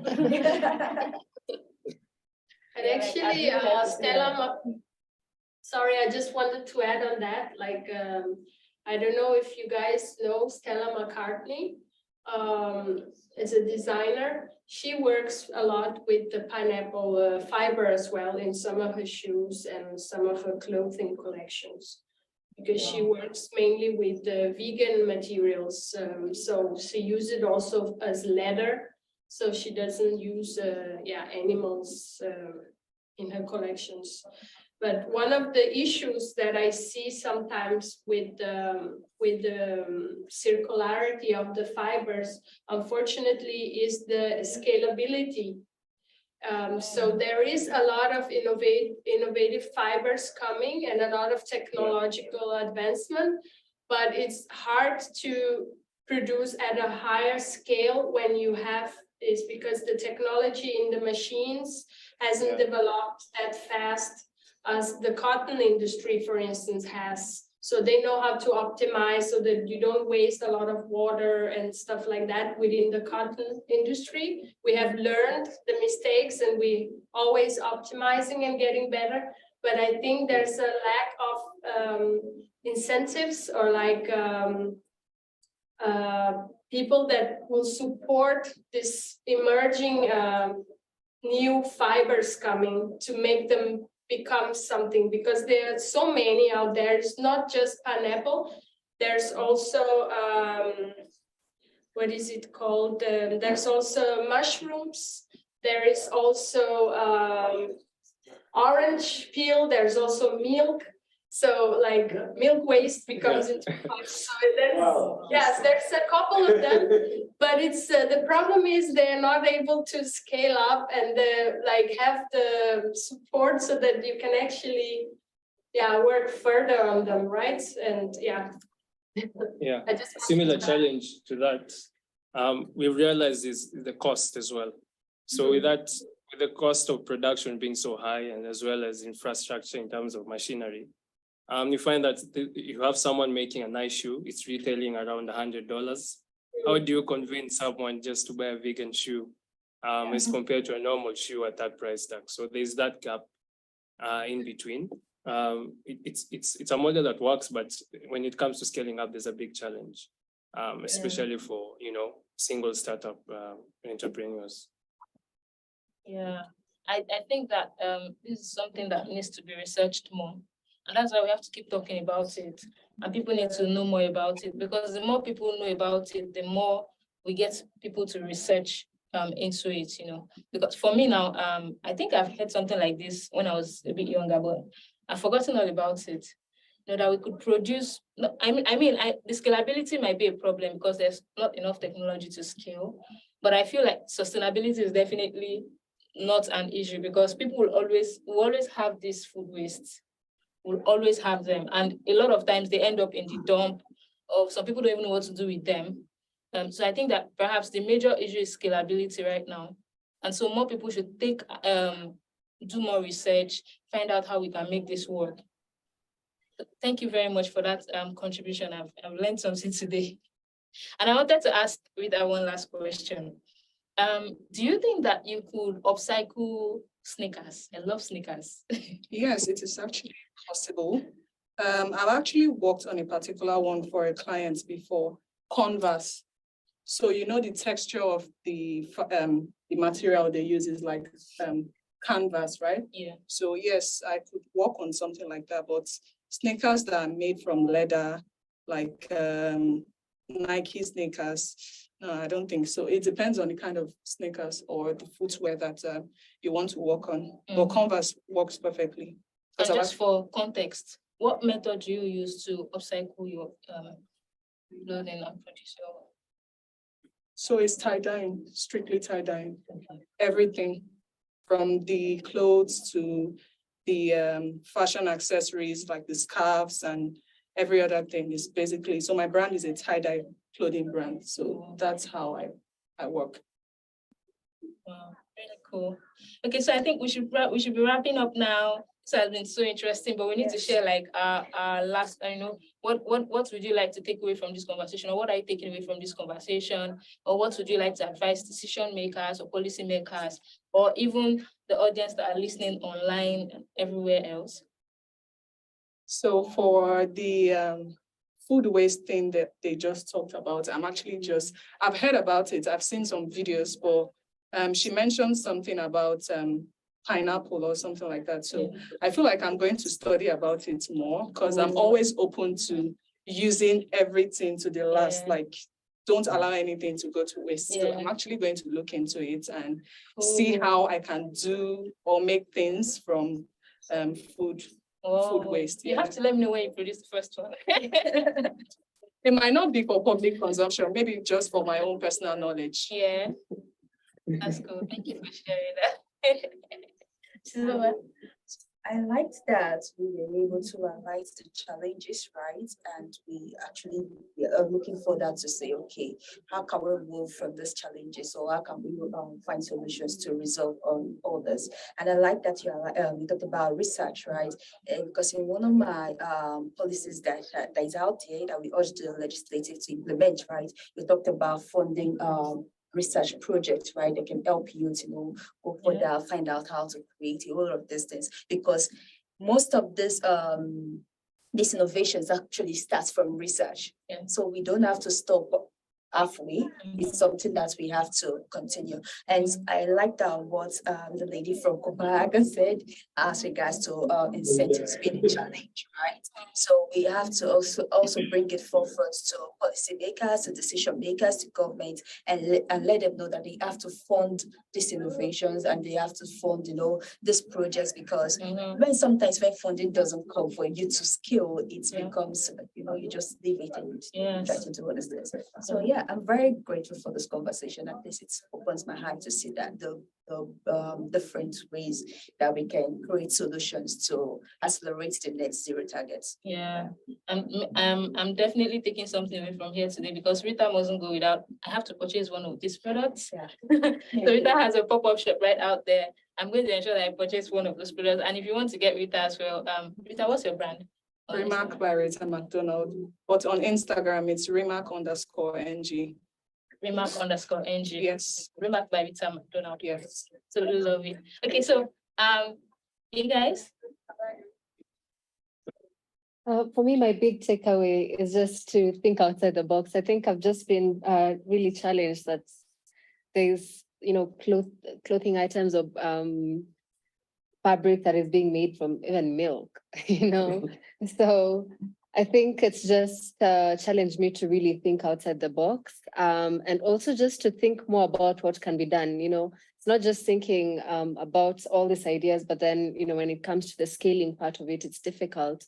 It's also just to think about the whole process of it and see what will make more sense. When it comes to sustainable fashion. I've also been challenged to see that this is a thrifted shirts that Rita has there, and then now it looks very different. So I think it's making me think very differently about the items that I feel like I've gotten bored of. Maybe if I just make it into something more interesting, I'll want to wear it even longer. Yeah. Thank you. Anyone else? Yeah, probably my point of view is I think we can venture more into circular fabrics and sustainable clothing and textile fashion trends, which is definitely good for environment. The biggest problem is if we are able to manage the synthetic fabrics or fibers that are coming in. There's a great opportunity. There's so much resource and raw materials that's being thrown away in form of organic waste, and we can definitely venture into this field. Yeah, those are my thoughts. I think one of the takeaways that I'm definitely going home with is the fact that people are actually having this kind of conversations. And I used to think it was just a government kind of conversation, or where they're going to take care of the environment and all these things, but really it's a common person who needs to have this conversation and take care of the environment. Yeah. Thank you.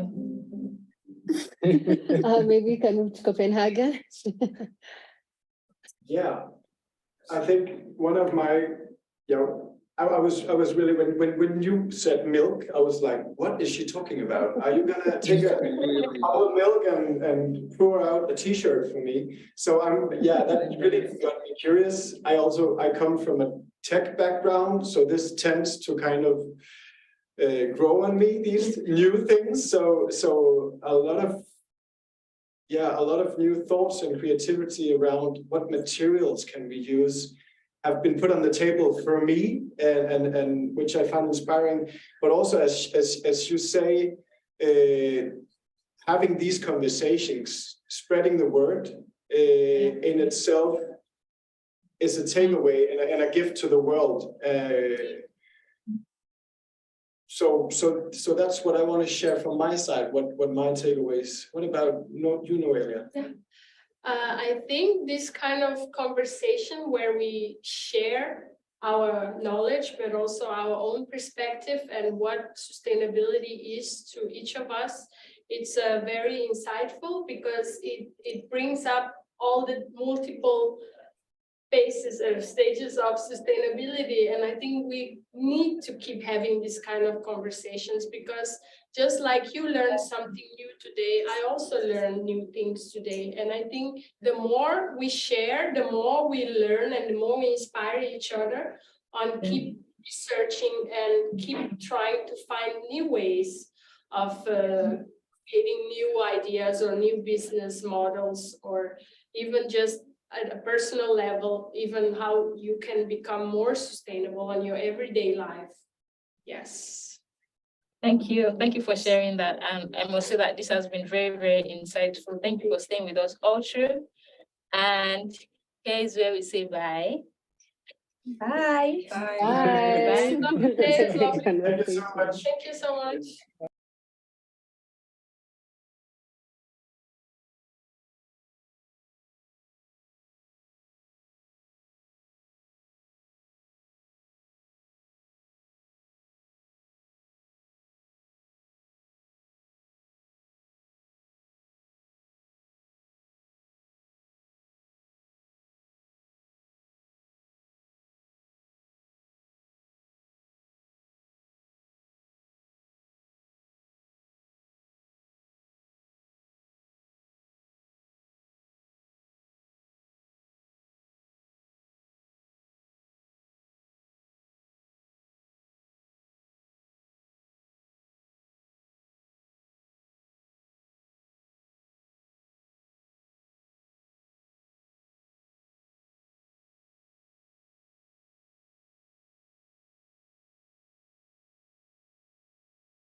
We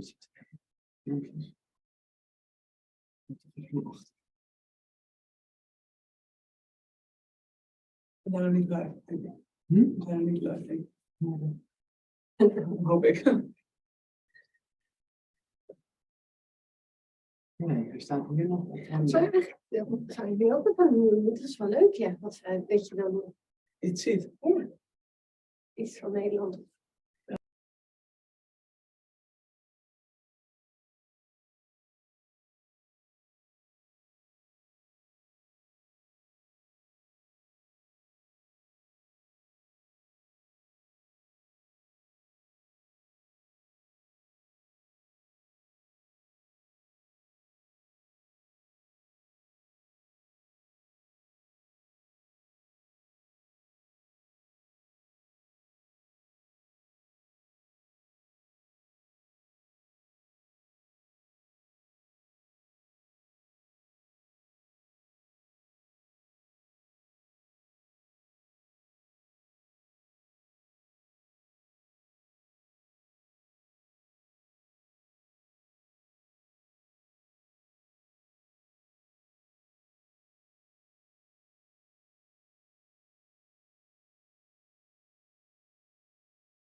Nee hoor. Dat dacht ik al. Vraag dat netjes aan mensen. Deze staat van nu.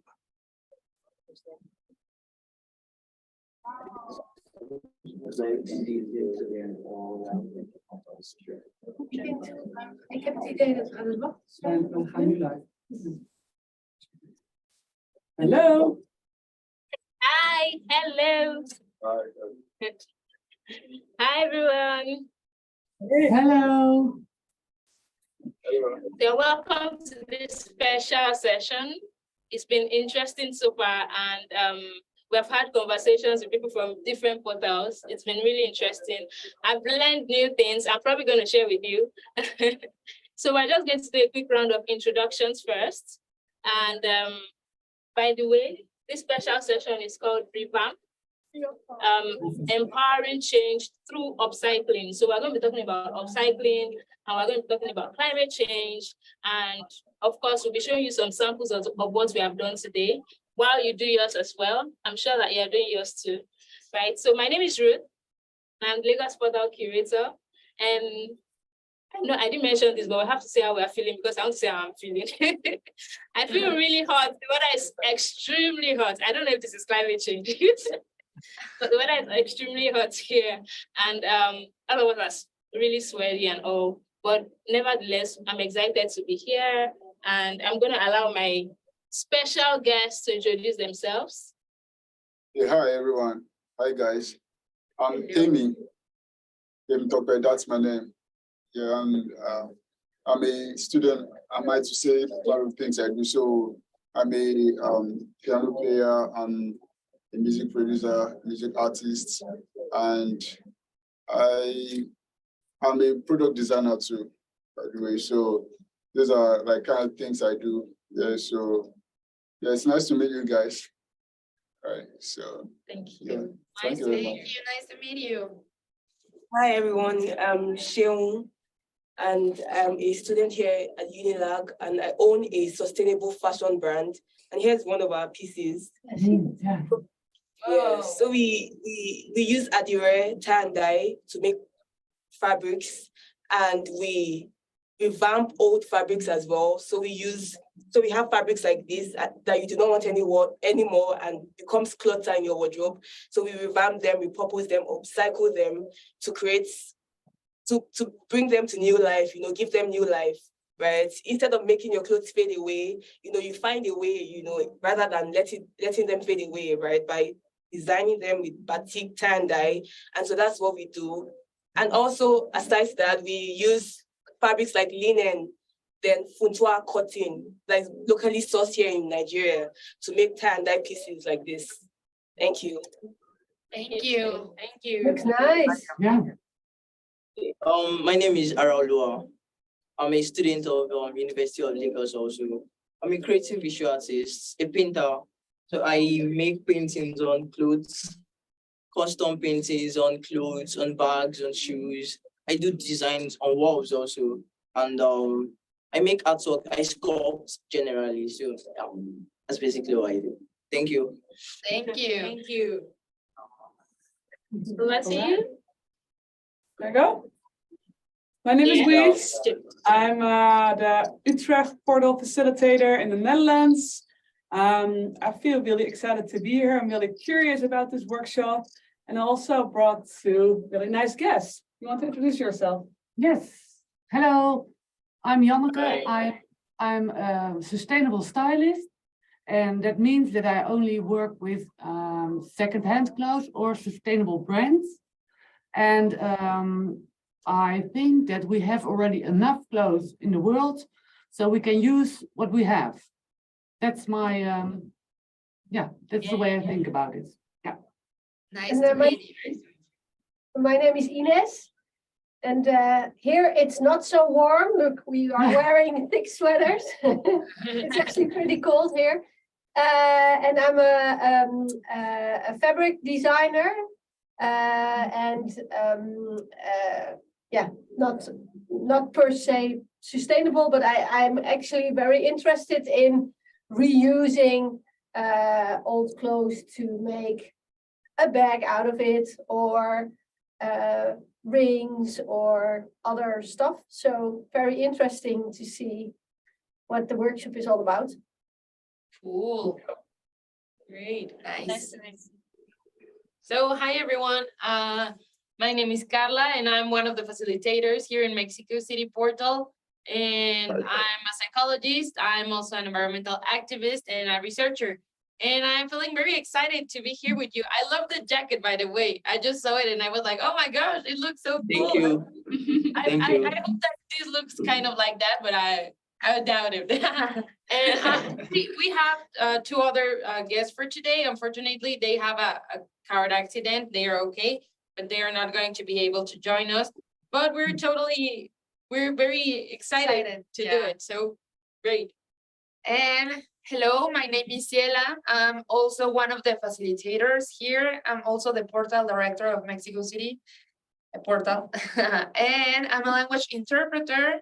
And today I'm also feeling very, very excited to be here with all of you. So thank you.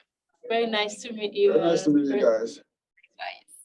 We have an interesting mix of audience here. So if we have on our online audience, those I would like to introduce themselves as well, please do so. And we're going to read it out here. Right. So let's just dive right into the conversation. We have, like I said, we have a very interesting mix of people in this conversation.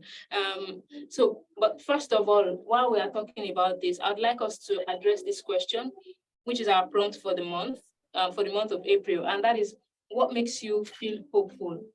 What gives you hope? You know, what experience have you had? And anytime you recall it, it gives you hope, or you just feel hopeful about the future, about climate change, about the environment, about your family, about your community, whatever it is. So while we answer that question, we could also share, how this is tied to what we do as either you are a sustainable fashion brand, or you're an enthusiast, or you're literally just here for the ride. You're here to just hear what they're saying and learn. So where do we start from? Let's start from you, Mexico. What makes you feel hopeful, and how does this relate to what you're trying to do? Ooh, what makes me feel hopeful? That's a hard one for today, but because someone that I really cared about very much and that I love deeply just passed away like yesterday. So today I'm feeling like kind of sad, but I would say that she just came to my mind every time that someone says hope. And she was like my mentor in my university. She was my teacher. And when I was at the university, I was always searching for trying to get into different projects, But when you don't have a degree yet, and when you're not someone important, people are not that into you as, like a big event. So people were always rejecting me, like, no, you cannot be in this project because you don't have a degree or a title or, anything. And these amazing women, her name is Yolanda Corona. And even though that I have anything on my hands, as money or a title or anything, she was always there for me. And she was like always taking me into her projects and, like just trusting that I can do it and that titles are not important. And she just showed me that there's a lot of people out there that can be trusted, and that are looking for the good in people and that are trying to make the things in a good way. And one of the last things she told me was, I told her that she made me feel like that. And she told me like, I hope that one day you can make that for someone else. Like that what I did for you, that you can share it with someone else at some point. So I just keep that in my heart all the time, and I wish to do it someday. So that's what gives me hope. For me, beautiful. And for me, something that, well, first of all, I don't like very much the word hopeful, because, for example, in Spanish is esperanza, right?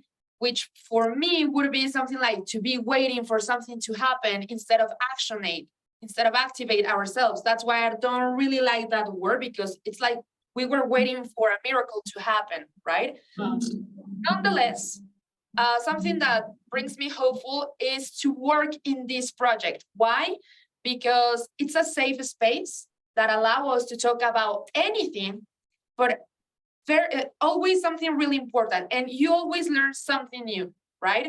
So for example, I've been inviting a lot of my friends, and I didn't know that they were also involved in this topic, in climate change, that they really are informed about the situation and that they are trying to do something in order to make a change, not only for themselves, but for the people that surround them, right? So learning more about them, and also like having the opportunity to share our visions, to share our ideas, to inspire others, to inspire ourselves, and just to be better persons in general. That's something that, yeah, it blows my mind all the time, and I enjoy very much, and that brings me hopeful a lot. Yeah. Thank you. Thank you for sharing that. Thank you. Thank you. Thank you. So our friends in Utrecht. Amazing. Yeah, what makes me hopeful? I've been part of a lot of this conversation and noticing that people really want to change something and want to create impact. I see a lot of change compared to, for example, the generation of my parents. So that definitely gave me a lot of hope. Also want to name like everyone that is listening right now, like feel free to drop your comments, and if you what makes you feel hopeful, if you have any questions, like we'll be moderating. So yeah, if anything comes up for you, please name that. I've been really inspired by all the conversations, and I feel hopeful about, yeah, like the world and what we're working on together. Oh, nice. Yeah, and I was checking the date because today it's 24th of April. And I don't know if you know what happened 10 years ago. There was a big disaster in Bangladesh. It's in a fabric, Rana Plaza. And there died a lot of people who were working in the fashion industry. And that was exactly 10 years ago. And then one of the, I forgot her name, but she started the Fashion Revolution. And it's a big organization, and we also have one in Holland. And that's made me hopeful because 10 years ago we didn't know a lot of the fair pay, the fair working conditions, the dyeing, how do you call it? The products they are using, the chemicals. And now 10 years later, it goes slow, but there's a lot of more consciousness about where the world is going and what is in your clothes. So a lot of consciousness about buy only the good stuff, the right stuff, when people get paid enough, and the cotton is good quality, it's biological and stuff like that. Yeah. So it's a sad day, but it's also been a good day because there's a lot of consciousness now. Yeah. Thank you. Thank you for sharing. Yeah, and I'm also hopeful, and well, optimistic is more my kind of word, because there's always something positive to think about, although the world has so many bad things happening to it right now. But if you see, especially the younger generation, doing so much positive things, so many positive things, that really gives me hope that no matter what happens in the world and how many wars and awful things there are happening, that people always stand up to try to make it better. And that will, that always gives me hope. So, yeah. Thank you. Thank you. And I just want to quickly remind that since we're streaming, if everyone is seeing this and you want to comment or to ask anything, or to let us know like what makes you hopeful, that would be great as well. And Ruth? Yeah. So we have something called Lagos Fashion Week here in Nigeria, and every April, Lagos Fashion Week puts together an initiative called Woven Threads. And Woven Threads is focused on sustainable fashion brands, highlighting sustainable fashion brands. And I was opportune to attend the Woven Threads for this year's April's edition. And that really just made me hopeful, just seeing that 10 years ago, sustainable fashion brands were not being highlighted as this year's Woven Threads edition. And it was just so beautiful to see that. And I was able to volunteer for one of the designers. So they had something called Swap Shop, where you could swap your old clothing for new clothing. And all of that really just makes me really hopeful that sustainability is not just a buzzword, here in this part of the world, but it's really something that we are hoping and we know that would be a part of our everyday lives. So that really makes me hopeful. Wow, that's awesome. Thank you for sharing that. Thank you. Who's that? Yeah. So basically, considering the fact that the whole deteriorating of the planet and the climate should I say dysfunction or that has been happening, in like the past decades, right? It has actually like increased. It has actually skyrocketed, rocketed in the past decades, and I would say that's probably due to like our transition, into the industrial age, where most there were more burning of fuels. There was basically we engaged in more in activities that would kind of harm our environment in some way or the other.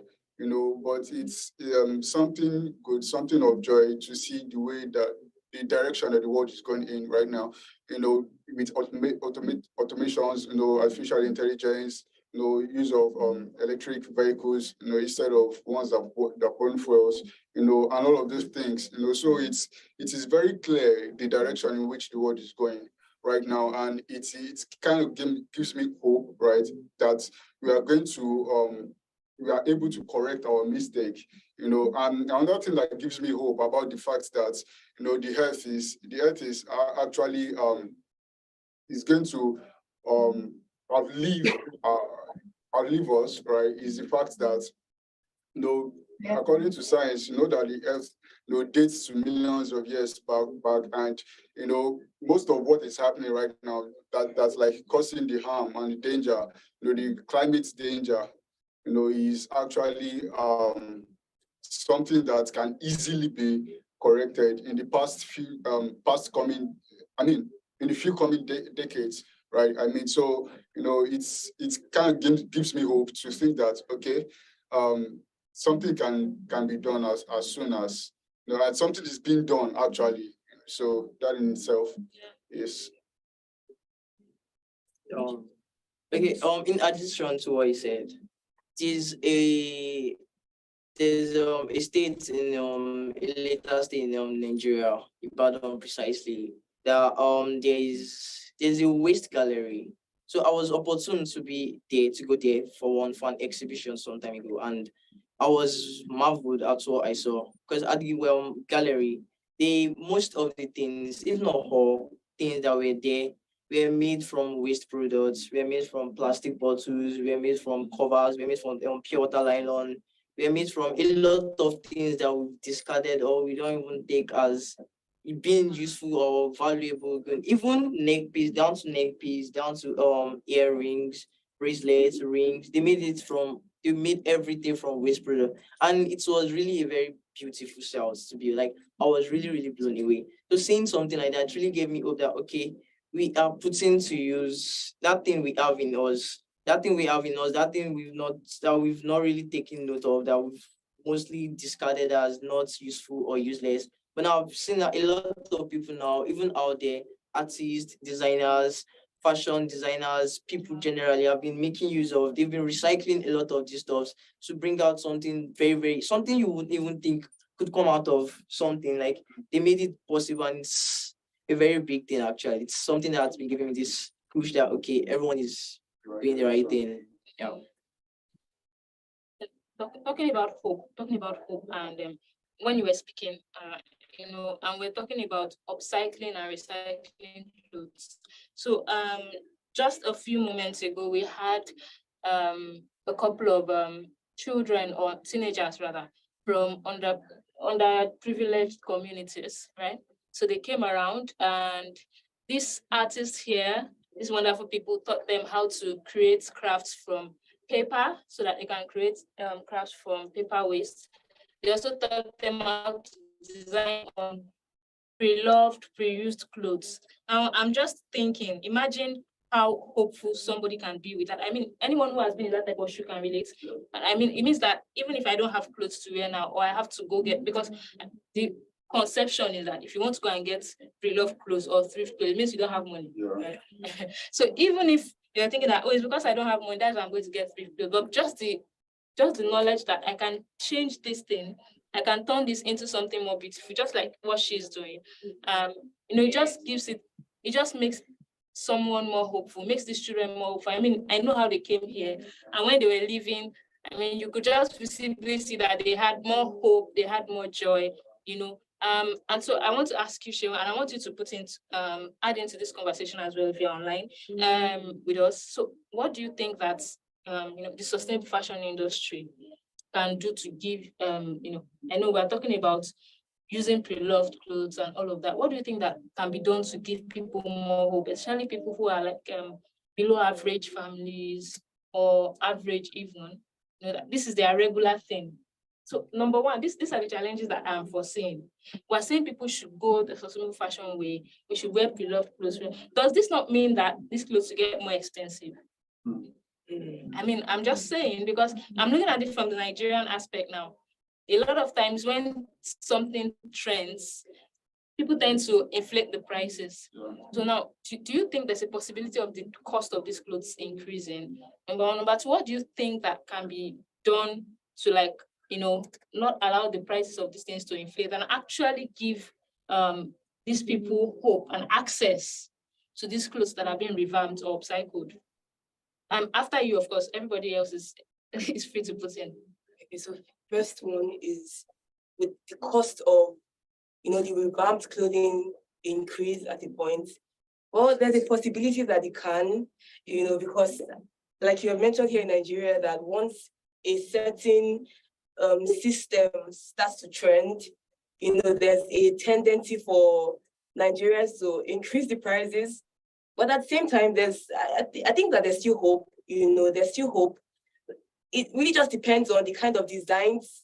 That's one thing we can look at. Okay, let's say we're doing tie and dye. It could be that we are using acrylic paint to paint on the fabric. So it could be just the designs, right? So the designs may affect the prices, and that's one area that we can look at. So I wouldn't say there might be an increase in price or there wouldn't, right? But I would say that the designs that we decide to put on the fabrics, if they are luxury, if they're luxury or they are regular. Yeah, they're regular. So the designs can affect what we decide to put on the fabrics, can affect the prices. And maybe it being luxury as well can also affect the prices of these fabrics. And the second question was, and how can we make this accessible to? So how can we make this accessible?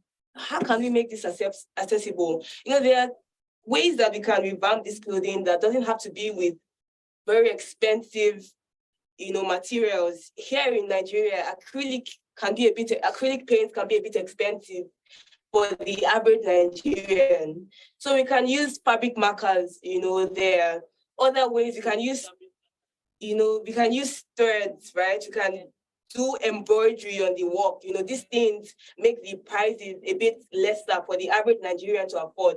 So these are simple ways. Even screen printing is an affordable way, like he has done here with screen printing, to just bring back our old pieces and give them new life. So there are a variety of ways that we can go about it without the prices becoming exorbitant. And I believe that there's hope. There's hope for the average Nigerian who has a lot of clothing, a lot of clutter in their wardrobes, and would love to bring back their old clothing to life again. There are very diverse ways to go about it. Okay, so in Mexico over there, do you think there is hope? Do you think there is hope in Mexico? Do you think there is hope in your church for this type of things? So, oh, totally. I'm super excited by what you were just saying, guys. Like, just seeing your shirt makes me hopeful, this is a complete movement. Like, art is so political, right? It can be I don't know, so powerful just to remember that the things that we considered old or that they are not like in trend, you know, it's just something that it's like psychological. So just the fact that you can take it and make some change to it and just give it back to someone, and that can make them so happy and like, oh, this is back again, you know, this is trending again. The fact that you can do that, transform people mindset to just say like, hey, don't just throw that, you know, like don't be in this type of logical, capitalistic logical that you only use things like once or twice and then you cannot use them anymore. It's more like, hey, but wait, maybe you can change it, maybe you can adjust it and you can use it back, you know, and it can be cool. Because I think it's also like a social class thing, because it's not fair that people that have a lot of money, they can be accessing to ¿cómo se dice moda? Fashion. To fashion clothes, you know, like very designer clothes and all of that. They can do it because they have the money to do it. And people that don't have it, they have to be wearing these old clothes for years and years. And it's also a bad feeling, you know, it's not fair. So it's so amazing that what you guys are doing, that bringing that type of energy back, that no, it doesn't depend on your money. It depends on your creativity. And that's so cool because it really opens door for everyone, you know, like you don't need to have necessarily money or this or that. You only need to use your creativity and to exploit that. And that gives me hope as well.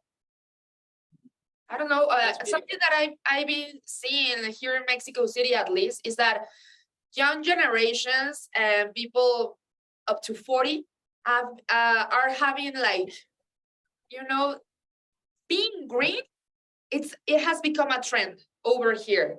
So for me, it doesn't matter if, I mean, these are the types of trends that are really worth it.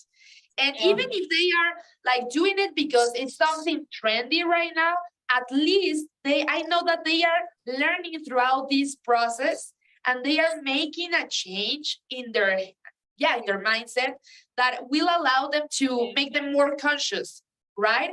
Because I mean, I think we have been superficial in different parts of our life, depending on what we are like focusing on. But for example, I've seen these young generations that are really, really, really engaged with the fact that they need to, let's say, instead of buying designer clothes, like buying secondhand clothes, or like doing this exchange with other people, like I'm gonna give you this t-shirt and you're give me some seeds, you know, something like that. And I think that's really worth it and it's wonderful. And I hope that it continues like that for many, many years, but especially that people really become more conscious, more conscious, you know? Yeah. Consciousness starts. What I also like is that you see it a lot on TikTok as well, where people are thrifting, it's called, I think. So they buy old stuff or they get old stuff and they make something new out of it. And mostly there are very young people that do that and they start learning how to sew and to do different things to it. Or actually what you are doing as well, and making different to help combining different techniques to make something new out of something old. And it's actually fabulous, and people are really responding to it, and I see the community around it growing. So I think that's a good thing, because in my time we had like vintage, that was cool, and something from the 70s, and now I feel that thrifting and doing your own thing with it, that is the new cool. Yeah, creating more your personal style. Yeah. You're an individual and you can show the world who you are, and how can you do it? Just by changing clothes or revamping clothes, or make it more authentic. More authentic, that's the word. Yeah, no trends. Yeah, the trend is be authentic. So do you want to wear flare jeans? Just cut your jeans in here and put some fabric in it and you have a flare jeans. See? Yeah. That's a wonderful question. That's a also good really- question. I'm, yeah. I think that I would like you to share also what you do over there. You were talking about doing a bit in sustainable fashion, and also, I mean, what's the industry like in the Netherlands? What's the industry like in Utrecht? I just want to do a quick check because of time. Like, are we gonna design something today with the workshop? Oh, yeah. I mean, you can go ahead and start designing. I mean, can you show them the stuff? So we're going to just show you how to do that. So this has been completed already, right? But it's going to show you how you can use. Can I see what you have there? Let's see what you have. Don't show it there. Yes, can you see? Ja, we hebben dingetjes. I just use. Okay, so all you need to do is, like, I think place it on the still on it, right? Just explain. Just explain. Yeah.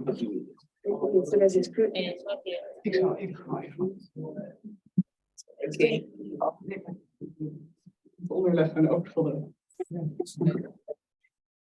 Yeah, you roll your Oh, je hebt de tekst. Yeah, you have a squeegee over there. Allemaal deze gekregen, nog allemaal deze gemaakt. En dingen die ik moest meenemen. Dus ik dacht, we gaan helemaal weer aan creatief zijn. Ja. Nee, en dat is ook creatief. Ik wil het niet overleggen. Oh, yeah, I think you're using this stencil. Yes. Ik weet niet of het opkomt. Nou, we gaan het gewoon proberen. That's how I found with my cousin. Oh, zij gaan al helemaal kleuren. Ja, ze denken, gaan we doen. Waar is de instructie? Oh, zij gaan gewoon de filmpje kijken.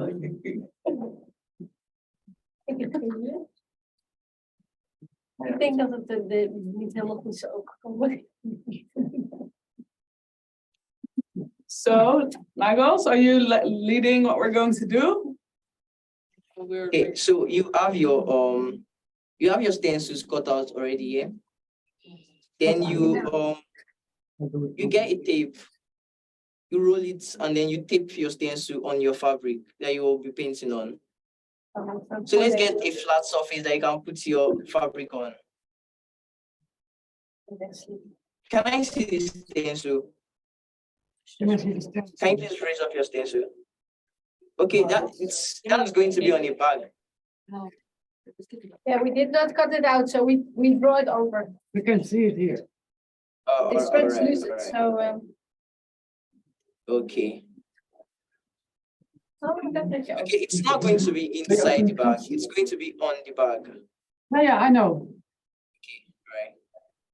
But we didn't cut it out. We're gonna draw it over. Okay, It's easier. Okay. If it's allowed. It's our own Right. creativity. Doe maar die liplauw. Okay, so once you've done that, once you've placed it on the fabric you'll be painting on, then use your fabric paint marker or your paint, then you put it across the surface of the stencils you've cut out. Then you do it like once or twice for the paints to stick on it before you completely remove the fabric from the stencil from the fabric. We have to be careful so it doesn't smudge, so it doesn't shake. You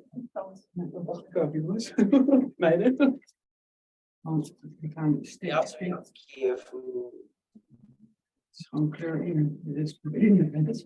be nice if you can place it on a flat surface. Yes. So you do it gently and apply your paints. Ben je het eerste klaartje? Nee, ik moet wel in. Dit kan toch niet morgen laten zien. Kijk, ja, ik wil even uren schrijven. Ja.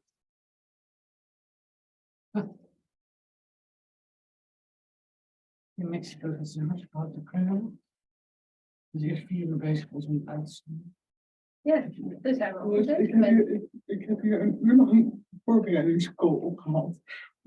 Wat zeg je? Ik heb een uur lang een Zoom-call moeten doen ter voorbereiding van deze workshop. Met hun. Een uur. Met hun.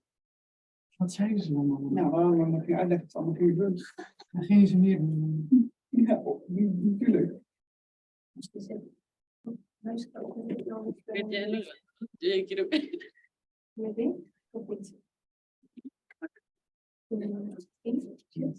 Desconectó la voz.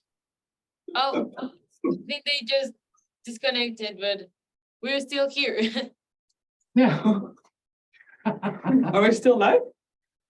Yeah, we're still here, but they just disconnected. I think maybe they have a problem with the internet or with the projector, but well, we're still here. And if you're still watching this video and this streaming, I hope that you're having a good time. And you can always leave your comments, your questions, anything that you want to say to us. Feel free to do it. And I think that we're coming very close to the end of the session, girls. So maybe we can just send us.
I would like if maybe we can share a little takeaway, a little conclusion in today's, and maybe try to show our results up to now.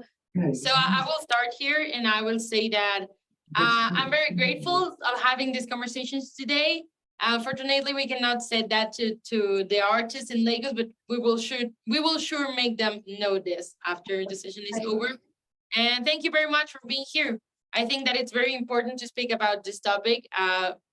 Actually, a lot of the pollution in the world is a design problem, so it's amazing to just speak about it. And thank you for being here. Do you want to give any conclusion or comment? I just want to thank our partners, like our hosting partner ReVAMP, where we are located, and IKEA Foundation, of course, our funders, Shared Studios for making this all possible. I'm happy to hear that there's people that now going to thrift stores to make stuff ourselves. I think that's a really good trend. I hope this is gonna continue.